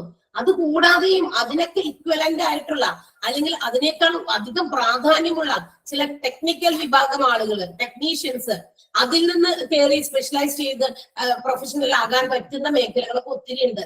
അതൊക്കെ അറിയാതെ പോകുന്നത് കൊണ്ടാണ് നമുക്ക് എന്താ പറയാ ഇത്തരം ഓപ്പർച്യൂണിറ്റീസ് നഷ്ടപ്പെടുക. കാരണം എന്താണെന്ന് പറയുക, ഒരെണ്ണത്തിലേക്ക് തന്നെ എല്ലാവരും തള്ളുമ്പോ അവിടെ കുറെ ആൾക്കാരാവും, അപ്പൊ വേണ്ടാണ്ട് വരും അത്തരം ഓർഗനൈസേഷൻസിലേക്ക്. ഹോസ്പിറ്റൽ മാത്രമല്ല, പല ബിസിനസ് ഓർഗനൈസേഷനിലും. അപ്പൊ മാറ്റി ചിന്തിക്കണം ഇന്ന മേഖല. ഇപ്പൊ അങ്ങനെ ഒരുപാട് പുതിയ പുതിയ മേഖലകൾ പൊങ്ങി വന്നതിൽ ഒന്നാണ് നമ്മളുടെ ഹോസ്പിറ്റൽ അഡ്മിനിസ്ട്രേഷൻ. പിന്നെ ഹ്യൂമൻ റിസോഴ്സ് മാനേജ്മെന്റ് ഉണ്ട്, പബ്ലിക് റിലേഷൻസ് ഓഫീസർ എന്ന് പറയുന്ന PRO വർക്കുകൾ ചെയ്യുന്നതിന്, HR management, human resource management, ഇതൊക്കെ പുതിയ പുതിയ ഇനം ഇതിന് പോലെയുള്ള ചില പൊട്ടിമുളച്ചു വന്ന പുതിയതും എന്നാൽ അത്യാവശ്യം വേണ്ടതുമായിട്ടുള്ളതാണ്. അതുകൊണ്ടാണല്ലോ ഇതിന് ഓപ്പർച്യൂണിറ്റീസ് കൂടിയേക്കണേ. ആവശ്യം വേണ്ടത് തന്നെയാണ് ഇത് പല ഓർഗനൈസേഷൻസിലും. അപ്പൊ അങ്ങനെയൊക്കെ അത് ഞാൻ ജസ്റ്റ് ഒന്ന് പറഞ്ഞുള്ളൂ. അപ്പൊ നമുക്ക് പോകാം നമ്മുടെ out patient services. Out patient department എന്തൊക്കെ സേവനങ്ങളാണ് കൊടുക്കുന്നതെന്ന്. ഫസ്റ്റ് വൺ എന്താ പറഞ്ഞത്? കാഷ്വാലിറ്റി ആണ്. എന്താ കാഷ്വാലിറ്റി എന്ന് പറഞ്ഞു കഴിഞ്ഞാൽ? കാഷ്വാലിറ്റി എന്ന് പറഞ്ഞു കഴിഞ്ഞാൽ ഇവിടെ patients will be brought in by ambulance അല്ലെ, in emergency situation such as heart attack, accidents, poisonous ഒക്കെ ആയിട്ടുള്ള സിറ്റുവേഷൻസിൽ വരുന്ന പേഷ്യൻസിനെ കൊണ്ടുവരുന്ന ഒരു സ്ഥലമാണ് കാഷ്വാലിറ്റി. എന്ന് വെച്ചാൽ ഭയങ്കര എമർജൻസി ആയിട്ടുള്ള സിറ്റുവേഷൻസിൽ പേഷ്യൻസിനെ എത്തിക്കുന്ന ഒരു സ്ഥലം. എന്ന് വെച്ചാൽ ഓടി നടന്നു വരുന്നവരൊന്നും അല്ല ഈ ഒരു ഡിപ്പാർട്ട്മെന്റിലേക്ക് പോകുക. അപ്പൊ നമ്മൾ വിചാരിക്കും അങ്ങനെയും ചിലപ്പോൾ പോകാറുണ്ടല്ലോ എന്ന് കാഷ്വാലിറ്റിയിൽ. നിങ്ങൾ പറയുന്നതിന് മുമ്പ് ഞാൻ പറയുന്നതാണ്. ഓക്കെ, ഞാനത് പറയാം. അപ്പൊ casualty is a department wherein patients are brought into the hospital by an ambulance in an emergency situation such as accidents, heart attacks and poisonous situation. ഇത്തരം സാഹചര്യങ്ങളിൽ പേഷ്യൻസിനെ ആംബുലൻസിൽ കൊണ്ടുവരുന്ന ഒരു സ്ഥലമാണ് കാഷ്വാലിറ്റി അല്ലെ. അതാണ് സാധാരണ കാഷ്വാലിറ്റിയുടെ ആ ഒരു ഫംഗ്ഷനിങ് അതാണ്. അപ്പൊ ചിലപ്പോൾ പെട്ടെന്ന് ഹാർട്ട് അറ്റാക്കിന്റെ ഒരു ലക്ഷണം കാണിക്കുന്ന ഒരാളെ പെട്ടെന്ന് ആംബുലൻസ് വിളിക്കുന്നു, പെട്ടെന്ന് കയറ്റുന്നു, പോകുന്നു, നേരെ കൊണ്ടുപോയി കാഷ്വാലിറ്റിയില് കയറ്റുന്നു. അടുത്തത് റോഡ് ആക്സിഡന്റ് ഉണ്ടാകുന്നു. ഭയങ്കര ഇഞ്ചേർഡ് ആയിട്ട് ഒരു ആള് റോഡ് ആക്സിഡന്റിൽ എന്തെങ്കിലും വണ്ടി വാഹനമൊക്കെ ആയിട്ട് കൂട്ടിമുട്ടിയൊക്കെ ഉണ്ടായ ആക്സിഡന്റിൽ പെട്ട ഒരാള് അവിടെ അയാളെ നടന്നോ നമ്മുടെ കൂടെ ആശുപത്രി കൊണ്ടുപോകാൻ കാഷ്വാലിറ്റിയിലേക്ക് എത്തിക്കാമെന്ന് പറഞ്ഞ് നടത്തിയാലല്ലോ കൊണ്ടുവരാം. അല്ല, തീർച്ചയായിട്ടും അവർക്ക് പെട്ടെന്ന് തന്നെ ആരെങ്കിലും കണ്ടു നിൽക്കുന്നവർ പെട്ടെന്ന് തന്നെ ഒരു എന്താ പറയാ നമുക്കറിയാം ആംബുലൻസിന്റെ നമ്പറിലേക്ക് ഡയൽ ചെയ്യുന്നു. ഏതാ നിയറസ്റ്റ് ഹോസ്പിറ്റൽ എവിടെയാ ഉള്ളത് അവിടുത്തെ ആംബുലൻസ് ആ പ്ലേസിലേക്ക് അറൈവ് ചെയ്യുന്നു, പേഷ്യന്റിനെ കയറ്റുന്നു, നേരെ കാഷ്വാലിറ്റിയിലേക്ക് കൊണ്ടുപോകുന്നു. പിന്നെയും ഉണ്ട് പോയിസണസ് ആയിട്ട് നമ്മുടെ വീട്ടിൽ ഇപ്പോഴത്തെ കാലാവസ്ഥയൊക്കെ ഭയങ്കര മോശമാണ്. പാമ്പും പഴുതാരിയും കുന്തവും കുറച്ചൊക്കെ ഓടി അവരുടെ സ്ഥലം, അവരുടെ ആവാസ വ്യവസ്ഥ നഷ്ടപ്പെട്ടതുകൊണ്ട് ഇങ്ങനെ അലഞ്ഞു തിരിഞ്ഞ് ഈ മനുഷ്യന്മാരുടെ ആവാസ വ്യവസ്ഥയിലേക്ക് കയറാമെന്ന് വിചാരിച്ചിട്ട് പരതി നിൽക്കുന്നവരാണ്. അപ്പൊ അവർക്ക് കിട്ടുന്ന സ്ഥലത്തൊക്കെ അവര് പൊളിച്ചിട്ടിരിക്കും. വന്ന് നമ്മളൊക്കെ വാതിലും തുറന്നിട്ട് ജനലും തുറന്നിട്ടൊക്കെ ഇച്ചിരി കാറ്റും വെളിച്ചൊക്കെ കയറട്ടെ എന്നൊക്കെ പറഞ്ഞ് തുറന്നിടും. ആ കാറ്റും വെളിച്ചം മാത്രമല്ല, അതിനൊപ്പം വേറെയും കുറെ ആൾക്കാർ ചിലപ്പോൾ എവിടെയെങ്കിലും പതിയിരിക്കും അല്ലെ. അപ്പൊ ചിലപ്പോൾ 2 ദിവസം 3 ദിവസം കഴിഞ്ഞിട്ടായിരിക്കും ചിലപ്പോൾ ഇവർക്ക് അവിടെ ഇരുന്ന് എടുക്കുമ്പോൾ അവർ പുറത്തോട്ട് ഇറങ്ങും. അപ്പോഴേക്കും നമ്മൾ കാണാം. അപ്പൊ ഇവിടെ 3 ദിവസമായിട്ട് ഇവിടെ അന്തേവാസിയായിരിക്കും അതൊക്കെ. അപ്പൊ ഇങ്ങനെ ചിലപ്പോൾ പെട്ടെന്ന് ചിലപ്പോൾ നമുക്ക് വല്ലതും അതിൽ നിന്ന് കിട്ടുന്ന പോയിസൺ ഇങ്ങനെ വരുന്ന സന്ദർഭത്തിൽ നമുക്കറിയില്ല എന്താ ഉണ്ടാവാന്ന്. എന്ത് പാമ്പായാലും കടിച്ചു കഴിഞ്ഞാൽ പിന്നെ അതിൽ വിഷം ഉണ്ടോ ഇല്ലയെന്ന് അതിനോട് ചോദിക്കാൻ പറ്റില്ലല്ലോ. വിഷമാണോ എന്റെ ശരീരത്തിലോട്ട് ഇഞ്ചക്ട് ചെയ്തതെന്ന് അതിനോട് ചോദിക്കാൻ പറ്റില്ലല്ലോ. അപ്പൊ നമ്മൾ പെട്ടെന്ന് തന്നെ എമർജൻസി സിറ്റുവേഷനിൽ ഇവിടെയും ആംബുലൻസ് വിളിക്കുന്നു. നമ്മൾ ആളെ പെട്ടെന്ന് എത്രയും ആസ് സൂൺ ആസ് പോസിബിൾ നമ്മളവിടെ ഹോസ്പിറ്റലിലെ നിയറസ്റ്റ് ഹോസ്പിറ്റലിലെ കാഷ്വാലിറ്റി വിഭാഗത്തിലേക്ക് ആയിരിക്കും എത്തിക്കുക. അപ്പൊ ഇങ്ങനെയുള്ള പേഷ്യൻസ് ആയിരിക്കും കാഷ്വാലിറ്റിയിലും വരിക. അപ്പൊ മനസ്സിലായോ എന്താണ് കാഷ്വാലിറ്റി? കുറെയൊക്കെ ഉദാഹരണം പറഞ്ഞതാണ്. കാഷ്വാലിറ്റി എന്താണ് നിങ്ങൾക്ക് ഐഡിയ കിട്ടിയോ? അതെ, 2 കാര്യം ഓർത്തിരിക്കുക. എമർജൻസി സിറ്റുവേഷനിലായിരിക്കും ഇവിടെ പേഷ്യൻസിനെ എത്തിക്കുക, ആൻഡ് എമർജൻസി സിറ്റുവേഷനിൽ കൊണ്ടുവരുന്നത് ആംബുലൻസിലായിരിക്കും. ഈ 2 കാര്യമാണ് പെട്ടെന്ന് നിങ്ങൾ കാഷ്വാലിറ്റി എന്ന് കേൾക്കുമ്പോൾ ഓർക്കേണ്ടത്. ക്ലിയർ? മനസ്സിലായോ? ഓക്കെ അല്ലേ?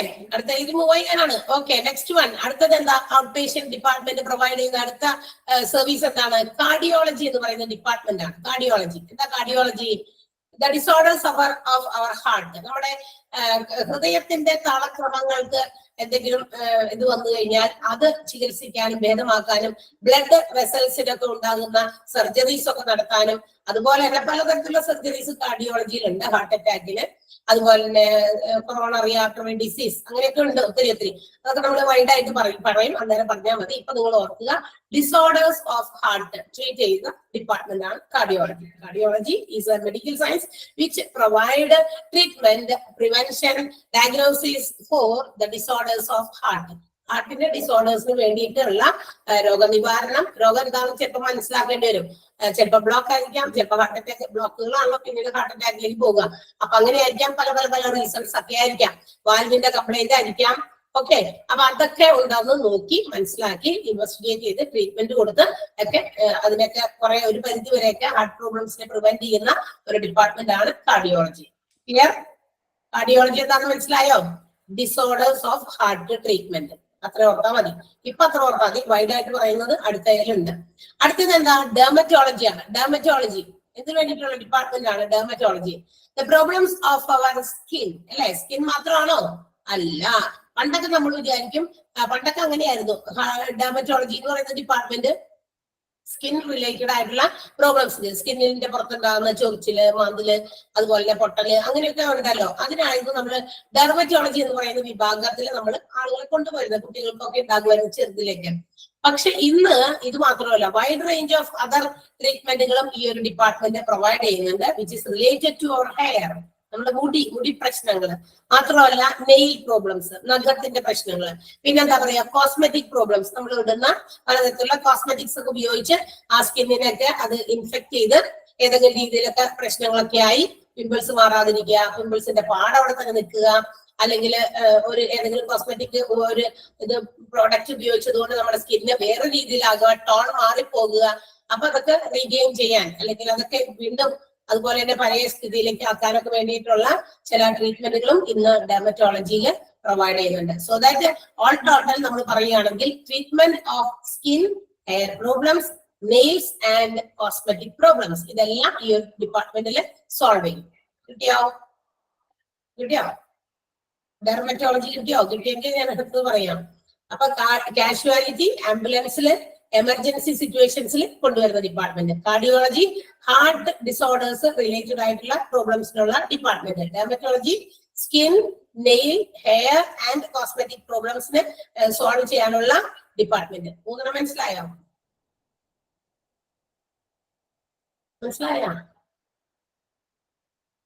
ഓക്കെ, നെക്സ്റ്റ് വൺ എന്താണ്? അപ്പൊ ഇയർ, നോസ്, ത്രോട്ട്. നിങ്ങൾ സഹകരിച്ചാൽ ഞാൻ ആ ഒരു പെട്ടി ഫുൾ അങ്ങോട്ട് പറഞ്ഞു തീർക്കാം. അതിന്റെ കൂടെ എന്റെ നോട്ടും ഉണ്ട്. അപ്പൊ ENT ആണ്, ഇയർ, നോസ്, ത്രോട്ട്. അപ്പൊ എന്താ ear, nose, throat? Ear, nose, throat. ഈ ഇയർ, നോസ്, ത്രോട്ട് നമ്മളിങ്ങനെ ബാഹ്യമായി കാണുന്ന അവയവങ്ങളാണ്. പക്ഷെ അപ്പൊ വിചാരിക്കും ചെവിയുടെ പുറമെ എന്ത് സുഖം വരാനാ? എനിക്കറിയില്ല. ചെവിയുടെ പുറമെ വരുന്ന അസുഖമാണെങ്കിൽ അത് സ്കിൻ റിലേറ്റഡ് ആയിട്ടുള്ള പ്രോബ്ലം വരും അല്ലെ?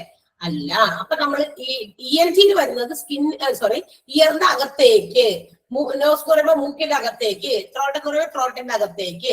ഇത് റിലേറ്റഡ് ആയിട്ടുള്ള എന്തെങ്കിലും ഡിസീസസ് നമ്മളെ ബാധിച്ചാൽ നമ്മൾ പോകേണ്ട സ്ഥലമാണ് ENT, ഇയർ, നോസ്, ത്രോട്ട്. ഈ നോസ് എന്ന് പറയുമ്പോൾ നെയ്സൽ പാസേജ് മുഴുവൻ വരും. ഈ നമ്മൾ ഇങ്ങനെ ഇൻഹേൽ ചെയ്യുമ്പോ ശ്വാസം പോകില്ലേ, പോകുന്ന ആ പാസേജ് ഒക്കെ ഉണ്ടല്ലോ, ഒരു വഴി ഉണ്ടാവണമല്ലോ, ഒരു കുഴൽ ഉണ്ടാവണമല്ലോ. അത് പോയി നമ്മുടെ എവിടെ എത്തണം? നമ്മുടെ ലങ്സിലേക്കൊക്കെ, ശ്വാസകോശത്തിലേക്കൊക്കെ എത്തണം. അവിടെ വരെ എത്തി അവിടെ വെച്ചിട്ടുള്ള പ്രൊസീജിയേഴ്സ് ഒക്കെ കഴിഞ്ഞിട്ട് വേണം അത് പുറത്തേക്ക് എക്സൈൽ ചെയ്യുമ്പോൾ പുറത്തേക്ക് കാർബൺ ഡൈ ഓക്സൈഡ് ആയിട്ട് പുറത്തേക്ക് വരാനായിട്ട്. അപ്പൊ അത്തരം പ്രൊസീജിയേഴ്സ് ഒക്കെ നടക്കുന്നതിന് വേണ്ടിയിട്ടുള്ള ചില അവയവങ്ങൾ നമ്മൾ ഇതിനോട് കണക്റ്റഡ് ആണ്. ഇയറിലും അതുപോലെ ചെവിയിൽ നിന്ന് ഉള്ളിലേക്ക് കണക്റ്റഡ് ആണ്, മൂക്കിൽ നിന്ന് അകത്തേക്ക് കണക്റ്റഡ് ആണ്, ത്രോട്ടിൽ നിന്നും അകത്തേക്ക് കണക്റ്റഡ് ആണ്. അപ്പൊ ഇത്തരം അവയവങ്ങളിൽ ഉണ്ടാകുന്ന ഏതെങ്കിലും തരത്തിലുള്ള ഡിസീസസ് ക്യൂർ ചെയ്യുന്ന സ്ഥലമാണ് ENT or ear, nose, throat department. മനസ്സിലായോ? Ear problems, nose problems, throat problems. Clear അല്ലേ?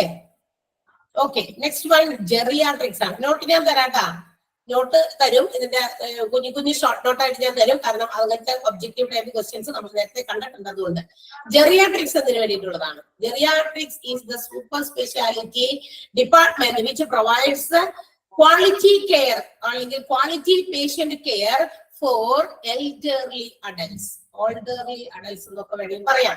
അതായത് ഇച്ചിരി പ്രായം ചെന്ന, പ്രായപൂർത്തിയായവർക്കുള്ള അവരെ കോൺസെൻട്രേറ്റ് ചെയ്ത് അവരുടെ ചികിത്സയുമായി ബന്ധപ്പെട്ട ഒരു ഡിപ്പാർട്ട്മെന്റ് ആണ്. അതായത് നമുക്ക് പ്രായം ചെല്ലുമ്പോ ചിലപ്പോ ചില രോഗങ്ങൾ നമ്മൾ മാറുമെന്നൊക്കെ വിചാരിക്കും. പക്ഷെ ഒത്തിരി പ്രായം വരുമ്പോ നമുക്കറിയാം ചില രോഗങ്ങൾ നമ്മളിലേക്ക് വരും. അത് നമ്മൾ അറിഞ്ഞുകൊണ്ട് വരണമല്ല, പ്രായം ആയതുകൊണ്ട് നമ്മളുടെ ഈ പല പാർട്സും, ബോഡി പാർട്സ് ഒക്കെ പലതൊക്കെ എന്ത് ചെയ്തു, അതിന്റെ കാലാവധി കഴിഞ്ഞു. കാലാവധി കഴിയുമ്പോൾ അതിൻ്റെതായ സൂചനകൾ അത് കാണിക്കും അല്ലെ? നമ്മുടെ ബോഡി എന്ന് പറയുന്നത് full human body is A is ഒരു മെഷീനാണ്. ആ മെഷീന്റെ അകത്ത് ആ മെഷീനെ പ്രവർത്തിപ്പിക്കാൻ വേണ്ട ഒരുപാട് കുഞ്ഞു കുഞ്ഞു ഉപകരണങ്ങൾ ഉള്ളിലുണ്ട്. ആ ഉപകരണങ്ങൾക്ക് കേടുപാടുകൾ സംഭവിക്കും. എപ്പോഴ്? Due to passage of time. കാരണം കാലം കടന്നു പോകുമ്പോൾ ഇത്രയും വർഷമൊക്കെ 80ഉം 70ഉം വർഷമൊക്കെ ഈ സാധനം ഇങ്ങനെ മെഷീൻ പ്രവർത്തിപ്പിച്ചുകൊണ്ടാണല്ലോ നമ്മൾ ഇത്രയും എനർജറ്റിക് ആയിട്ട് ഇങ്ങനെ ഓടിയും ചാടിയും ഒച്ചയുണ്ടാക്കിയും ഒക്കെ ഇത്രയും ഒച്ചയൊക്കെ ഇപ്പോഴും ഉണ്ട്. കുറെ കഴിയുമ്പോൾ ചിലപ്പോൾ ഇത്രയൊന്നും ഉണ്ടാവില്ല. കാരണം ആ ഒരു എനർജി നമുക്ക് ഉള്ളത് കൊണ്ടാണ്. പക്ഷെ due to the old age, എന്നാൽ പ്രായം ചെല്ലുമ്പോൾ we will have some problems, health issues. അത് കോമൺ ആയിട്ട് എല്ലാവരിലും വരും. അതൊക്കെ ഒരു പരിധിവരെയൊക്കെ കുറച്ച് നിർത്താം. അതിനൊക്കെ ഒന്ന് എന്താ പറയുക, ഒരു കാഠിന്യം കുറയ്ക്കാം. വേദനകളോ അങ്ങനെയൊക്കെ ഉണ്ടെങ്കിൽ കുറയ്ക്കാം എന്നുള്ളത് മാത്രമേ ഉള്ളൂ. പക്ഷെ ഇതൊക്കെ നമ്മളിലേക്ക് വരും. സോ അവർക്ക് വേണ്ടി സ്പെഷ്യൽ ആയിട്ട് ക്വാളിറ്റി പേഷ്യന്റ് കെയർ കൊടുക്കുക, നല്ല ഗുണനിലവാരമുള്ള പേഷ്യന്റ് കെയർ പ്രൊവൈഡ് ചെയ്യുക എന്നുള്ള ഉദ്ദേശത്തോടെയുള്ള ഡിപ്പാർട്ട്മെന്റ് ആണ് geriatrics. Commonly for elderly people. മറക്കരുത് ആ വാക്ക്. എൽഡർലി പീപ്പിളിനെ സംബന്ധിച്ചിട്ടുള്ള ഡിപ്പാർട്ട്മെന്റ് ആണ്, മറ്റുള്ളവർക്കല്ല. ഒരു 70 വയസ്സ് കഴിയുന്നവർക്ക്. ഓക്കെ, ക്ലിയർ ആയോ ജെറിയാട്രിക്സ് എന്താണെന്ന്? Okay, next one gastro enterology ആണ്. ഒരാള് രണ്ടാളൊക്കെയാണ് അവിടെ തമ്മിടുന്നത്. ബാക്കിയുള്ളവർക്കൊക്കെ മനസ്സിലാവുന്നുണ്ടോ? ഉണ്ടോ? കുറെ പേര് ഉറങ്ങാണ്. ഇനി എന്താ ചേട്ടാ ഉറങ്ങാൻ പറ്റാറില്ല സാധാരണ, ഉറക്കത്തിന്ന് ഉണരുള്ളൂ. ക്ലിയർ ആണ്. ജെറിയാട്രിക്സ് വരെ മനസ്സിലായല്ലോ.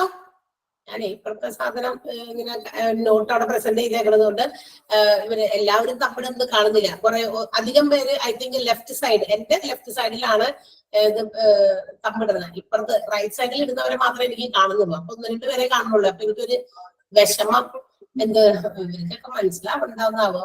ഓക്കെ, അപ്പൊ ഈ ഗ്യാസ്ട്രോ എൻട്രോളജി ആണ്. ക്ലിയർ? ഓക്കെ, എല്ലാവർക്കും മനസ്സിലായി എന്ന് പറഞ്ഞു. Thank you. അപ്പൊ ഗ്യാസ്ട്രോ എൻട്രോളജി ആണ് ഇനി അടുത്ത ഡിപ്പാർട്ട്മെന്റ്. എന്താണ് ഗ്യാസ്ട്രോ എൻട്രോളജി? അതായത് ഗ്യാസ്, അതിനകത്ത് തന്നെ വാക്കുണ്ട്. അതുകൊണ്ട് തന്നെ ഇപ്പൊ relating to our stomach and intestines. നമ്മുടെ വയറ്, ഉദര, അബ്ഡോമിനൽ പാർട്ടിനകത്ത് ഉണ്ടാകുന്ന ചില പ്രശ്നങ്ങൾക്കുള്ള ഡിപ്പാർട്ട്മെന്റ് ആണ്. അതായത് നമ്മുടെ വയറിനകത്ത് സ്റ്റൊമക്ക് റിലേറ്റഡ് ആയിട്ടുള്ള, വയറിന്റെ പുറത്തല്ല, വയറിനകത്ത് ഉണ്ടാകുന്ന, വയറിനകത്ത് കിടക്കുന്ന 2 വലിയ സാധനമുണ്ട്, large intestine and small intestine. വൻകുടല്, ചെറുകുടല്. ഇതൊക്കെ റിലേറ്റഡ് ആയിട്ടുള്ള എന്തെങ്കിലും ഡിസീസസ് ബാധിച്ചു കഴിഞ്ഞാൽ നമ്മൾ പോകേണ്ടത് ഗ്യാസ്ട്രോ എൻട്രോളജിയിലാണ്. അത് പരിശോധിച്ചൊക്കെ കഴിയുമ്പോൾ മനസ്സിലാവും. അപ്പൊ വയറുവേദനയൊക്കെ കണ്ടിന്യൂസ് ആയിട്ട് വയറുവേദന ഉണ്ടാകുക, വയറുവേദന മാറാതിരിക്കുക, ഫുഡ് എന്തെങ്കിലും കഴിച്ചു കഴിയുമ്പോൾ തന്നെ വയറുവേദനിക്കുന്ന അവസ്ഥ, അല്ലെങ്കിൽ നമുക്ക് ടോയ്ലറ്റിൽ പോകാനുള്ള അവസ്ഥ, അങ്ങനെയുള്ള പ്രശ്നങ്ങളൊക്കെ ഉണ്ടാകുമല്ലോ. അപ്പൊ അതിനൊക്കെ നമുക്ക് ഈ ഒരു ഗ്യാസ്ട്രോ എൻട്രോളജിയിൽ കാണിച്ചു കഴിഞ്ഞാൽ അതിനൊരു പരിഹാരം ഉണ്ടാകുമായിരിക്കും. ഓക്കെ, അപ്പൊ ഗ്യാസ്ട്രോ എൻട്രോളജി അതിന് വേണ്ടിയിട്ടുള്ള സൂപ്പർ സ്പെഷ്യാലിറ്റി ഡിപ്പാർട്ട്മെന്റ് ആണ്, which treats the stomach problems and also intestine problems. നമ്മുടെ കുടലുകൾ സംബന്ധിക്കുന്ന പ്രശ്നങ്ങൾക്കൊക്കെ ഉള്ളത്. ഓക്കെ, അടുത്തത് എന്താണ്? ജനറൽ സർജറിയാണ്. ജനറൽ സർജറി എന്ന് പറയുന്നത് ഒരു സൂപ്പർ സ്പെഷ്യാലിറ്റി സർജറി ഡിപ്പാർട്ട്മെന്റ് തന്നെയാണ്, സർജിക്കൽ ഡിപ്പാർട്ട്മെന്റ് ആണ്. സർജറി ആണ് ഇവിടെ പ്രധാനമായിട്ട് നടക്കുന്നത്. തീർച്ചയായിട്ടും ഇത് ഒരു പ്രത്യേക സർജറിയാണ്. എലിമെന്ററി കനാൽ പോലെയുള്ള, അതുപോലെ തന്നെ നമ്മുടെ അബ്ഡോമിനൽ കണ്ടന്റ്സ്, നമ്മുടെ വയറിനകത്തുള്ള ചില കണ്ടന്റ്, നമ്മൾ നേരത്തെ ഗ്യാസ്ട്രോ എൻട്രോളജിയിൽ പറഞ്ഞില്ല, വൻകുടൽ, ചെറുകുടൽ, അല്ലാത്ത കുറെ സാധനങ്ങളൊക്കെ ഉണ്ട് അതിനകത്ത്. അപ്പൊ ഈ വൻകുടൽ, ചെറുകുടൽ, അതുപോലെ തന്നെ വയറിനകത്ത് കാണുന്ന കുറെ ഓർഗൻസ്, അവയവങ്ങള്, അതുകൂടാതെ എലിമെന്ററി കനാൽ, അതിനും ഉണ്ടാകുന്ന പ്രശ്നങ്ങളെ സർജറിയിലൂടെ ക്ലിയർ ചെയ്ത് കൊടുക്കുക, സോൾവ് ചെയ്ത് കൊടുക്കുക. അതിന് ഉള്ള ഒരു ഡിപ്പാർട്ട്മെന്റ് ആണ് ജനറൽ സർജറി. എന്താ എലിമെന്ററി കനാൽ എന്ന് പറയുന്നത്?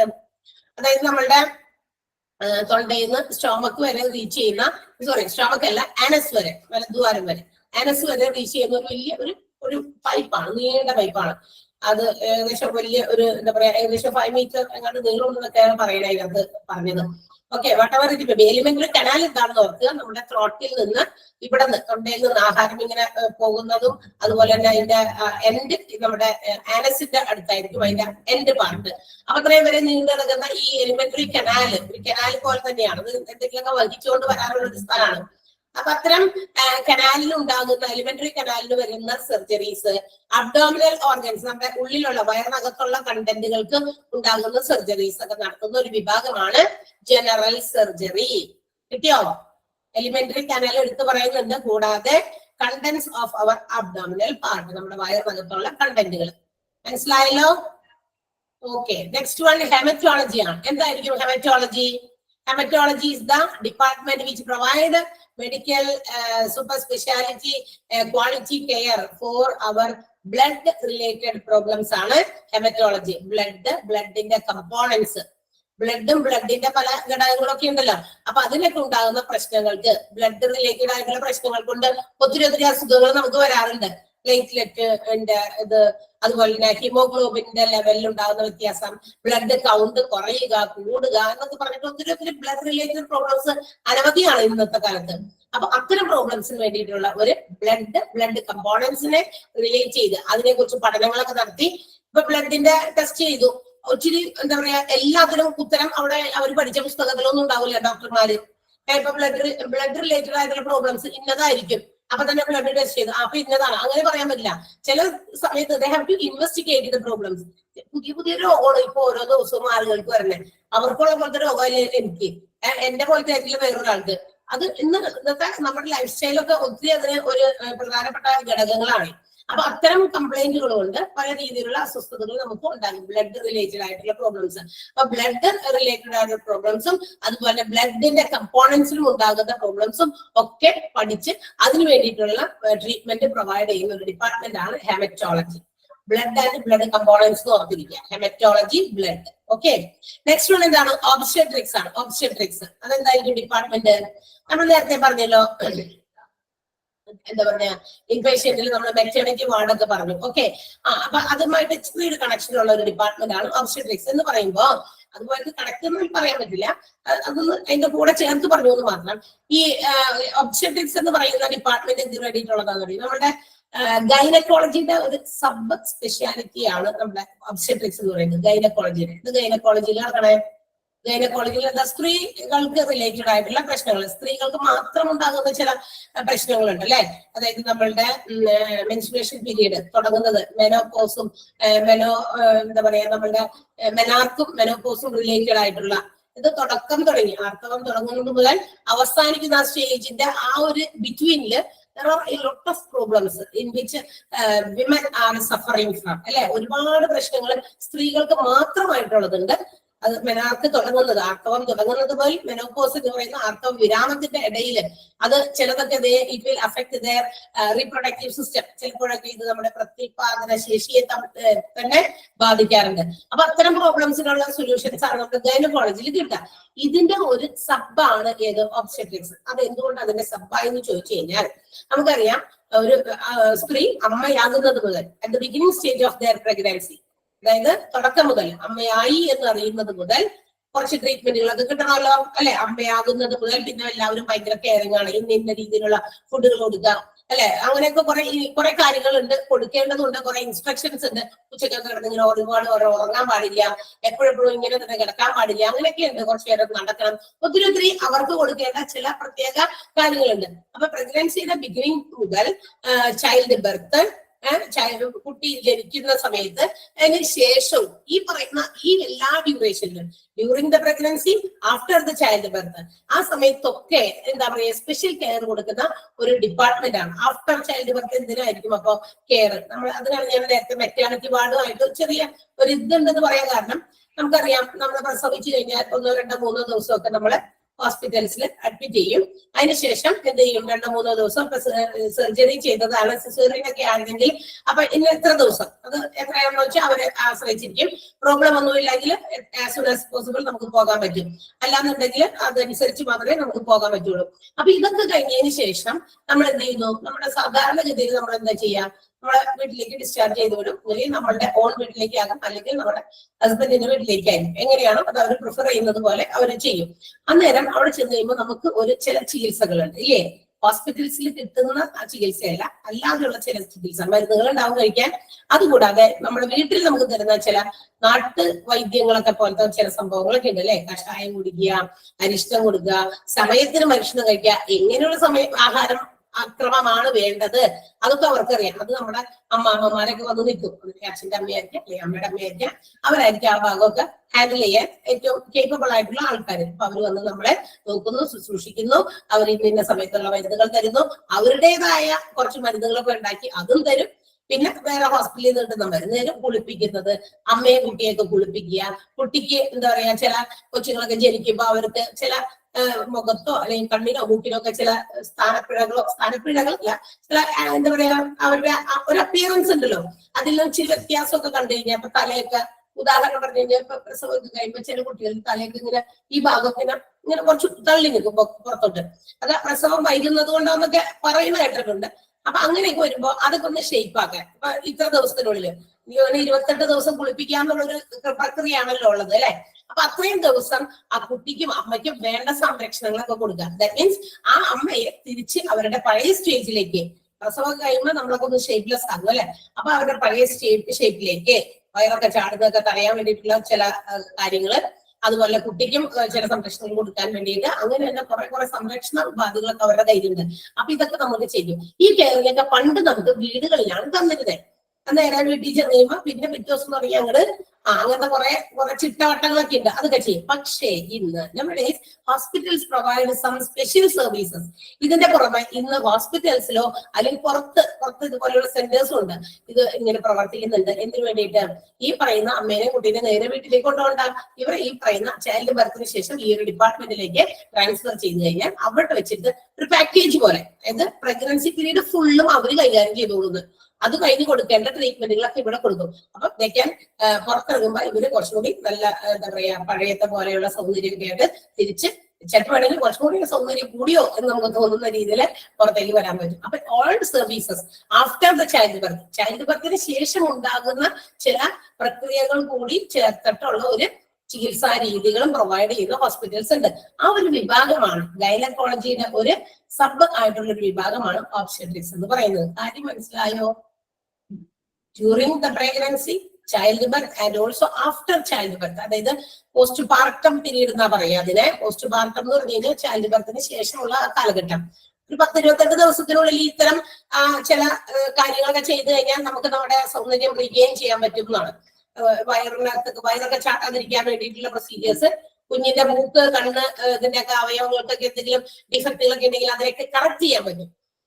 കണ്ണൊക്കെ ചില കൊച്ചുങ്ങളുടെ കണ്ണൊക്കെ കുഞ്ഞതായിട്ടോ അല്ലെങ്കിൽ മൂക്കൊക്കെ വലുതായിട്ടോ ഒക്കെ ഇരിക്കുമ്പോൾ മൂക്കിലൊക്കെ ഷേപ്പ് വരുത്തുക, തലയ്ക്കൊക്കെ ഷേപ്പ് വരുത്തുക. ഇല്ലേ, നിങ്ങളൊക്കെ ഒന്നും അറിയില്ല അങ്ങനത്തൊക്കെ? ഞങ്ങളുടെ അവിടേക്ക് ഉണ്ട് കേട്ടോ, നിങ്ങളുടെ അവിടേക്ക് ഒന്നും ഉണ്ടോ അങ്ങനെയൊക്കെ? ഇന്ന് ഇത് നമ്മുടെ വീടുകളിൽ തന്നെ ചെയ്യണം നിർബന്ധമൊന്നുമില്ല. ഇന്ന് ഇതിനുള്ള ഒരു ഡിപ്പാർട്ട്മെന്റ് ഉണ്ട്. അന്വേഷിച്ചാൽ നമുക്ക് വലിയ വലിയ ഹോസ്പിറ്റൽസിലൊക്കെ ഇത് പ്രൊവൈഡ് ചെയ്തിട്ടുണ്ട്. അപ്പൊ നേരെ അമ്മേനെ കൊച്ചിനെ അങ്ങോട്ടേക്ക് മാറ്റി കഴിഞ്ഞാൽ അവിടെ അത്തരം ട്രീറ്റ്മെന്റുകളൊക്കെ അവർ കൊടുത്ത് ഒരു പാക്കേജ് ആയിട്ട് അവർ നമ്മളെ പുറത്തേക്ക് വിടും. അതാണ് ഒബ്സ്റ്റെട്രിക്സ് എന്ന് വിളിക്കുന്നത്. ഓക്കെ, നെക്സ്റ്റ് വൺ എന്താണ്? പീഡിയാട്രിക്സ്. ഓക്കെ, അപ്പൊ എല്ലാവർക്കും അറിയാം ഇതൊക്കെ, ഞാൻ പിന്നെ വെറുതെ പറഞ്ഞു മാത്രം. ഓക്കെ, ഇങ്ങനത്തെ ഡിപ്പാർട്ട്മെന്റുകളൊക്കെ ഉണ്ട്. നമ്മൾ പുതിയ കാര്യങ്ങൾ അറിയുമ്പോൾ പുതിയ കാര്യങ്ങളൊക്കെ നമുക്ക് അറിയണമല്ലോ, പഠിക്കണ്ടേ. പണ്ടത്തെ രീതികളൊക്കെ കുറെ ചേഞ്ച് ചെയ്തു. പീഡിയാട്രിക്സ് എന്താ? കുട്ടികൾക്ക് വേണ്ടിയിട്ടുള്ളത് അല്ലെ. Department for children, infants and also young adults, ഇവർക്ക് വേണ്ടിയിട്ടുള്ള ഡിപ്പാർട്ട്മെന്റ് ആണ് പീഡിയാട്രിക്സ്. എന്താണ് ഇൻഫന്റ്? എന്താ? ഇൻഫന്റ് ശിശു എന്ന് പറയുമ്പോൾ 2 വയസ്സിൽ താഴെയുള്ള കുട്ടികൾ. ചിൽഡ്രൻ കുട്ടികൾക്കും 2 വയസ്സിന് മുകളിലും ഉണ്ട്. ആൻഡ് യങ് അഡൽട്സ് ഏകദേശം ഒരു 10-15 വയസ്സ് വരെയുള്ള കുട്ടികളെയൊക്കെ നമുക്ക് അവർക്കുണ്ടാകുന്ന സാധാരണപ്പെട്ട രോഗങ്ങൾ, ചുമ, പനി, വയറുവേദന അല്ലെ, അങ്ങനെയുള്ള പ്രശ്നങ്ങൾക്കൊക്കെ, ഒരു പരിധി വരെയുള്ള പ്രശ്നങ്ങൾക്കൊക്കെ നമുക്ക് കൊണ്ടുപോകാവുന്ന ഒരു ഡിപ്പാർട്ട്മെന്റ് ആണ് പീഡിയാട്രിക്സ്. ആർക്കൊക്കെയാണ്? ഇൻഫന്റ്, ചിൽഡ്രൻ, യങ് അഡൽട്സ് ആണ് കേട്ടോ. Young adults. നേരത്തെ ഒരു എൽഡർലി അഡൽട്സിന്റെ ഒരു കാര്യം പറഞ്ഞു, അതാരാ? ജെറിയാട്രിക്സ് ഡിപ്പാർട്ട്മെന്റിലാണ്, പ്രായം ചെന്നവര്. ഇത് യങ് അഡൽട്സ് എന്ന് വെച്ചാൽ അഡൽറ്റ് ആയിട്ടില്ല, പ്രായപൂർത്തി ആയിട്ടില്ല, അതിന്റെ തൊട്ട് താഴെയുള്ള ഭാഗമാണ്. ഓക്കെ, അടുത്തത് എന്താണ്? ന്യൂറോളജി ആണ്. എന്താണ് ന്യൂറോളജി? ഡിപ്പാർട്ട്മെന്റ് വെച്ച് is concentrated on the treatment of our all problems of nervous system. നമ്മുടെ നെർവസ് സിസ്റ്റവുമായി ബന്ധപ്പെട്ടിട്ടുള്ള ട്രീറ്റ്മെന്റുകൾ പ്രൊവൈഡ് ചെയ്യുന്ന സ്ഥലമാണ് ന്യൂറോളജി. നെർവസ് സിസ്റ്റം എന്ന് പറയുമ്പോൾ ഞരമ്പുകളൊക്കെ നമ്മളുടെ ന്യൂറോ സർജൻ എന്നൊക്കെ കേട്ടിട്ടുണ്ടല്ലോ, ന്യൂറോളജിസ്റ്റ് എന്നൊക്കെ പറഞ്ഞു കഴിഞ്ഞാൽ അത് നമ്മളുടെ പടലി വേദന, കുറെ ദിവസങ്ങളായിട്ട് കണ്ടിന്യൂസ് ആയിട്ട് വേദന, നമ്മൾ എന്താ ചെയ്യുക, ഒരു ഞരമ്പൊക്കെ ഉണ്ടല്ലോ ഇവിടെ പെടലിയുടെ അവിടെയൊക്കെ, അതുകൊണ്ട് ഒരു ന്യൂറോളൊക്കെ സജസ്റ്റ് ചെയ്യും. ചിലപ്പോൾ ചിലർക്ക് ഭയങ്കര കണ്ണുവേദന അല്ലെങ്കിൽ തലവേദന, അങ്ങനെയൊക്കെ മാറാതെ നിൽക്കുന്ന വേദനകളൊക്കെ വരുമ്പോ കുറെ ഇതൊക്കെ നമ്മൾ ആദ്യം ഒരു ഫിസിഷ്യനെയൊക്കെ കാണിച്ചു, പക്ഷെ ഫലമൊന്നും ഇല്ലെങ്കിൽ ചിലപ്പോൾ doctor may suggest to refer them to the neurologist. ചിലപ്പോൾ നമ്മളോട് പറയും അത് ഞാൻ സാധാരണ തലവേദനയാണെന്നൊക്കെ വിചാരിച്ച് നമ്മൾ ട്രീറ്റ് ചെയ്തു, പക്ഷെ എന്തെങ്കിലും വേറെ പ്രശ്നമായിരിക്കും, അപ്പൊ നിങ്ങളൊന്ന് വേണമെങ്കിൽ ഒരു ന്യൂറോനെ കാണിച്ചോ എന്നൊക്കെ പറഞ്ഞ് അവർ വേണമെങ്കിൽ സജസ്റ്റ് ചെയ്യും. അപ്പൊ ഞരമ്പ് സംബന്ധമായി നെർവസ് സിസ്റ്റം ആണ് പ്രധാനമായിട്ടും നമ്മുടെ ബ്രെയിൻ, സ്പൈനൽ കോഡ് റിലേറ്റഡ് ആയിട്ടുള്ള പ്രോബ്ലംസ് ആണ് കേട്ടോ. നെർവസ് സിസ്റ്റത്തിന്റെ ഏറ്റവും പ്രധാനപ്പെട്ട ഇതാണ്. ഏത് brain and spinal cord, peripheral nerves ഒക്കെ വരും. ഓക്കെ, അതിന്റെ റിലേറ്റഡ് ആയിട്ടുള്ള എല്ലാ പ്രശ്നങ്ങൾക്കും ഉള്ള ഡിപ്പാർട്ട്മെന്റ് ആണ് ന്യൂറോളജി. ആൻഡ് നെക്സ്റ്റ് വേർഡ് എന്താണ്? ഓങ്കോളജി. എന്താ oncology? Study, diagnosis, investigation, treatment and prevention of cancer. അല്ലെ? അതായത് ക്യാൻസർ അത് പഠിക്കണം, അതിനെ കുറിച്ച് ഇൻവെസ്റ്റിഗേഷൻസ് നടത്തണം, അതിന് ട്രീറ്റ്മെന്റ് കൊടുക്കണം, അത് വരാതിരിക്കാൻ തടയണം, പ്രിവെന്റ് ചെയ്യണം. ഇതെല്ലാം ഏത് ക്യാൻസർ, ഇതിനെല്ലാം കൂടി വേണ്ടിയിട്ടുള്ള ഒരു ഡിപ്പാർട്ട്മെന്റ് ആണ് ഓങ്കോളജി. ക്യാൻസർ എവിടെയാണ്, ഏത് ഭാഗത്താണ്, ഏത് ടൈപ്പ് ഓഫ് ക്യാൻസർ ആണ് എന്ന് മനസ്സിലാക്കണം, അതിനുവേണ്ടി ട്രീറ്റ്മെന്റ് കൊടുക്കണം, അത് ഇനി വരാതെ അവിടെ ആ ഭാഗത്ത് ഇനി അത് എങ്ങോട്ടേക്കൊക്കെ സ്പ്രെഡ് ചെയ്യാതെ ഇരിക്കാൻ വേണ്ടിയിട്ടുള്ള സ്റ്റെപ്സ് എടുക്കണം. ഇതിന് വേണ്ടിയിട്ടുള്ള ഡിപ്പാർട്ട്മെന്റ് ആണ് ഓങ്കോളജി എന്ന് പറയുന്നത്. And last one is ophthalmology. എന്താ ഒഫ്താൽമോളജി? അതെ, ഐ ഡിസോർഡേഴ്സിന് വേണ്ടിയിട്ടുള്ള ഡിപ്പാർട്ട്മെന്റ് ആണ്. ഐ ഡിസോർഡേഴ്സ്, ഐ എന്ന് പറഞ്ഞ കണ്ണല്ലേ, കണ്ണ് സംബന്ധമായിട്ടുള്ള പ്രശ്നങ്ങൾക്ക് വേണ്ടിയിട്ടുള്ള ഡിപ്പാർട്ട്മെന്റ് ആണ്. നമുക്കറിയാം കണ്ണിന് ഒത്തിരി പ്രശ്നങ്ങളുണ്ട്. നമ്മൾ വിചാരിക്കും കണ്ണിന്റെ പുറമെ കാണുന്ന കണ്ണിന്റെ ചൊറിച്ചിലും മാതിലും അങ്ങനെയൊക്കെ മാത്രമാണോ? അല്ല, റിലേറ്റിംഗ് ടു അവർ സൈറ്റ്, നമ്മുടെ കാഴ്ചയുമായി ബന്ധപ്പെട്ട പ്രശ്നങ്ങൾ കണ്ണിന് ഉണ്ടാവാറുണ്ട്. അപ്പൊ ഇതിനൊക്കെ വേണ്ടിയിട്ടുള്ള ഡിപ്പാർട്ട്മെന്റ് ആണ് ഒഫ്താൽമോളജി. ഓക്കെ, അപ്പൊ ഒഫ്താൽമോളജി എന്ന് പറയുന്നത് കണ്ണിന്റെ പ്രശ്നങ്ങൾക്കുള്ള ഡിപ്പാർട്ട്മെന്റ് ആണ്. അപ്പൊ ഓരോന്ന് കേൾക്കുമ്പോൾ അത് എന്തിനു വേണ്ടിയിട്ട്? കാഷ്വാലിറ്റി, ആംബുലൻസിൽ എമർജൻസി സിറ്റുവേഷൻ ഓർക്കുക. Cardiology heart, dermatology skin, hair, nails and cosmetic problems. Ear nose throat ബാക്കി തന്നെ അതുണ്ട്, അതുകൊണ്ട് അത് പ്രോബ്ലംസ്. ജെറിയാട്രിക്സ് എൽഡർലി അഡൽട്സിന് വേണ്ടിയിട്ടുള്ള ഡിപ്പാർട്ട്മെന്റ്. പിന്നെ gastroenterology stomach and intestines. General surgery surgical department ആണ്. Mostly concentrated on alimentary canal and abdominal content. നമ്മുടെ വയറിനകത്തുള്ള കണ്ടന്റുകളും അതുപോലെ തന്നെ എലിമെന്ററി കനാലിലും വരുന്ന സർജറീസ്. പിന്നെ haematology blood related blood disorders and blood കമ്പോണൻസിൽ ഉണ്ടാകുന്ന ഡിസോർഡേഴ്സ്. പിന്നെ ഒബ്സ്റ്റട്രിക്സ് പറഞ്ഞല്ലോ അല്ലെ, child birth, pregnancy, after child birth, അതിന് വേണ്ടിയിട്ടുള്ള ട്രീറ്റ്മെന്റ് പ്രൊവൈഡ് ചെയ്യുന്ന department. Paediatrics infant, children and young അഡൽട്സിന് ട്രീറ്റ്മെന്റ് പ്രൊവൈഡ് ചെയ്യുന്ന ഡിപ്പാർട്ട്മെന്റ്. ന്യൂറോളജി നെർവ് സിസ്റ്റത്തെ ബാധിക്കുന്ന കാര്യങ്ങൾക്കുള്ള department. Oncology cancer. Ophthalmology eye related ആയിട്ടുള്ള പ്രോബ്ലംസ്. ഒറ്റ ഇത് കണക്ട് ചെയ്ത് നിങ്ങൾക്ക് മനസ്സിലായോ? ഇത്രയും വലിച്ചു വാരി ഞാൻ പറഞ്ഞെങ്കിലും ഇതിന്റെ മെയിൻ ആയിട്ടുള്ള ഓരോ ഡിപ്പാർട്ട്മെന്റും എന്തിനു വേണ്ടിയിട്ടുള്ളതാണെന്ന് ക്ലിയർ ആണോ? ക്ലിയർ? ഇത്ര പേരെ എല്ലാവർക്കും മനസ്സിലായോ? നമ്മളിപ്പോ ഈ ഒറ്റ ക്ലാസ് കൊണ്ട് ഇത്രയും വരെ എനിക്ക് എടുക്കാൻ പറ്റി. ഐ തിങ്ക് നിങ്ങൾക്ക് വേഗം മനസ്സിലായി എന്ന് പറഞ്ഞതുകൊണ്ട് എനിക്ക് വേഗം പറയാൻ പറ്റിട്ടാ. ഇത്രയും മുമ്പിൽ ഞാൻ അവിടുത്തെ ക്ലാസ്സിൽ പോയെങ്കിലും നിങ്ങൾക്ക് ക്ലിയർ ആയി എന്ന് പറഞ്ഞതുകൊണ്ട് ഞാൻ 2 ക്ലാസ് കൊണ്ട് എടുത്തത് ഞാൻ ഇന്ന് ഒറ്റ ക്ലാസ് കൊണ്ട് ഇവിടെ എടുത്തതാണ് എനിക്ക് തോന്നുന്നത്. സോ ദാറ്റ് നിങ്ങളാണ് അതിന് എനിക്ക് അതിന് വേണ്ടിയിട്ട് കോപ്പറേറ്റ് ചെയ്തത്. അതുകൊണ്ട് അത് തീർക്കാൻ പറ്റി. അടുത്ത ക്ലാസ് നമ്മൾ ഇതിന്റെ നോട്ട് ചെയ്തതിനു ശേഷം ഇത് മെഡിക്കൽ ഡിപ്പാർട്ട്മെന്റിലേക്ക് കടക്കുള്ളൂ കേട്ടാ. ഇതിന്റെ കുഞ്ഞു ഷോർട്ട് നോട്ട് പോലെ ഞാൻ എഴുതി തരാം. അത് ഓരോ സെന്റൻസ് അല്ലെങ്കിൽ സെന്റൻസിന്റെ പകുതിയൊക്കെ ഉണ്ടാവുള്ളൂ. അത്ര അറിഞ്ഞിരുന്നാൽ മതി. അത് എന്തിനുമായിട്ട് റിലേറ്റ് ചെയ്ത ഡിപ്പാർട്ട്മെന്റ് ആണെന്ന് ജസ്റ്റ് ഒന്ന് മനസ്സിലാക്കിയിട്ട് നമുക്ക് അടുത്ത ഭാഗത്തേക്ക് പോകാം. Okay, very good. അപ്പൊ ഇന്ന് നമ്മളുടെ ക്ലാസ് നിർത്താലോ? ഇനി എന്തെങ്കിലും പ്രശ്നമുണ്ടോന്ന് ചോദിച്ചില്ല. എല്ലാവരും ഓക്കെ അല്ലേ? ക്ലാസ്സുകൾക്കൊക്കെ ഓക്കെ ആണല്ലോ? ക്ലാസ്സുകളൊക്കെ നന്നായി പോകുന്നുണ്ടല്ലോ? Yes ma'am. Okay, very good. വേറെ പ്രശ്നങ്ങളൊന്നുമില്ല. സോ നമുക്ക് അടുത്ത ദിവസം കാണാം. Okay, thank you, bye. Thank you ma'am. Thank you ma'am. Thank you, ma'am. Thank you. Thank you.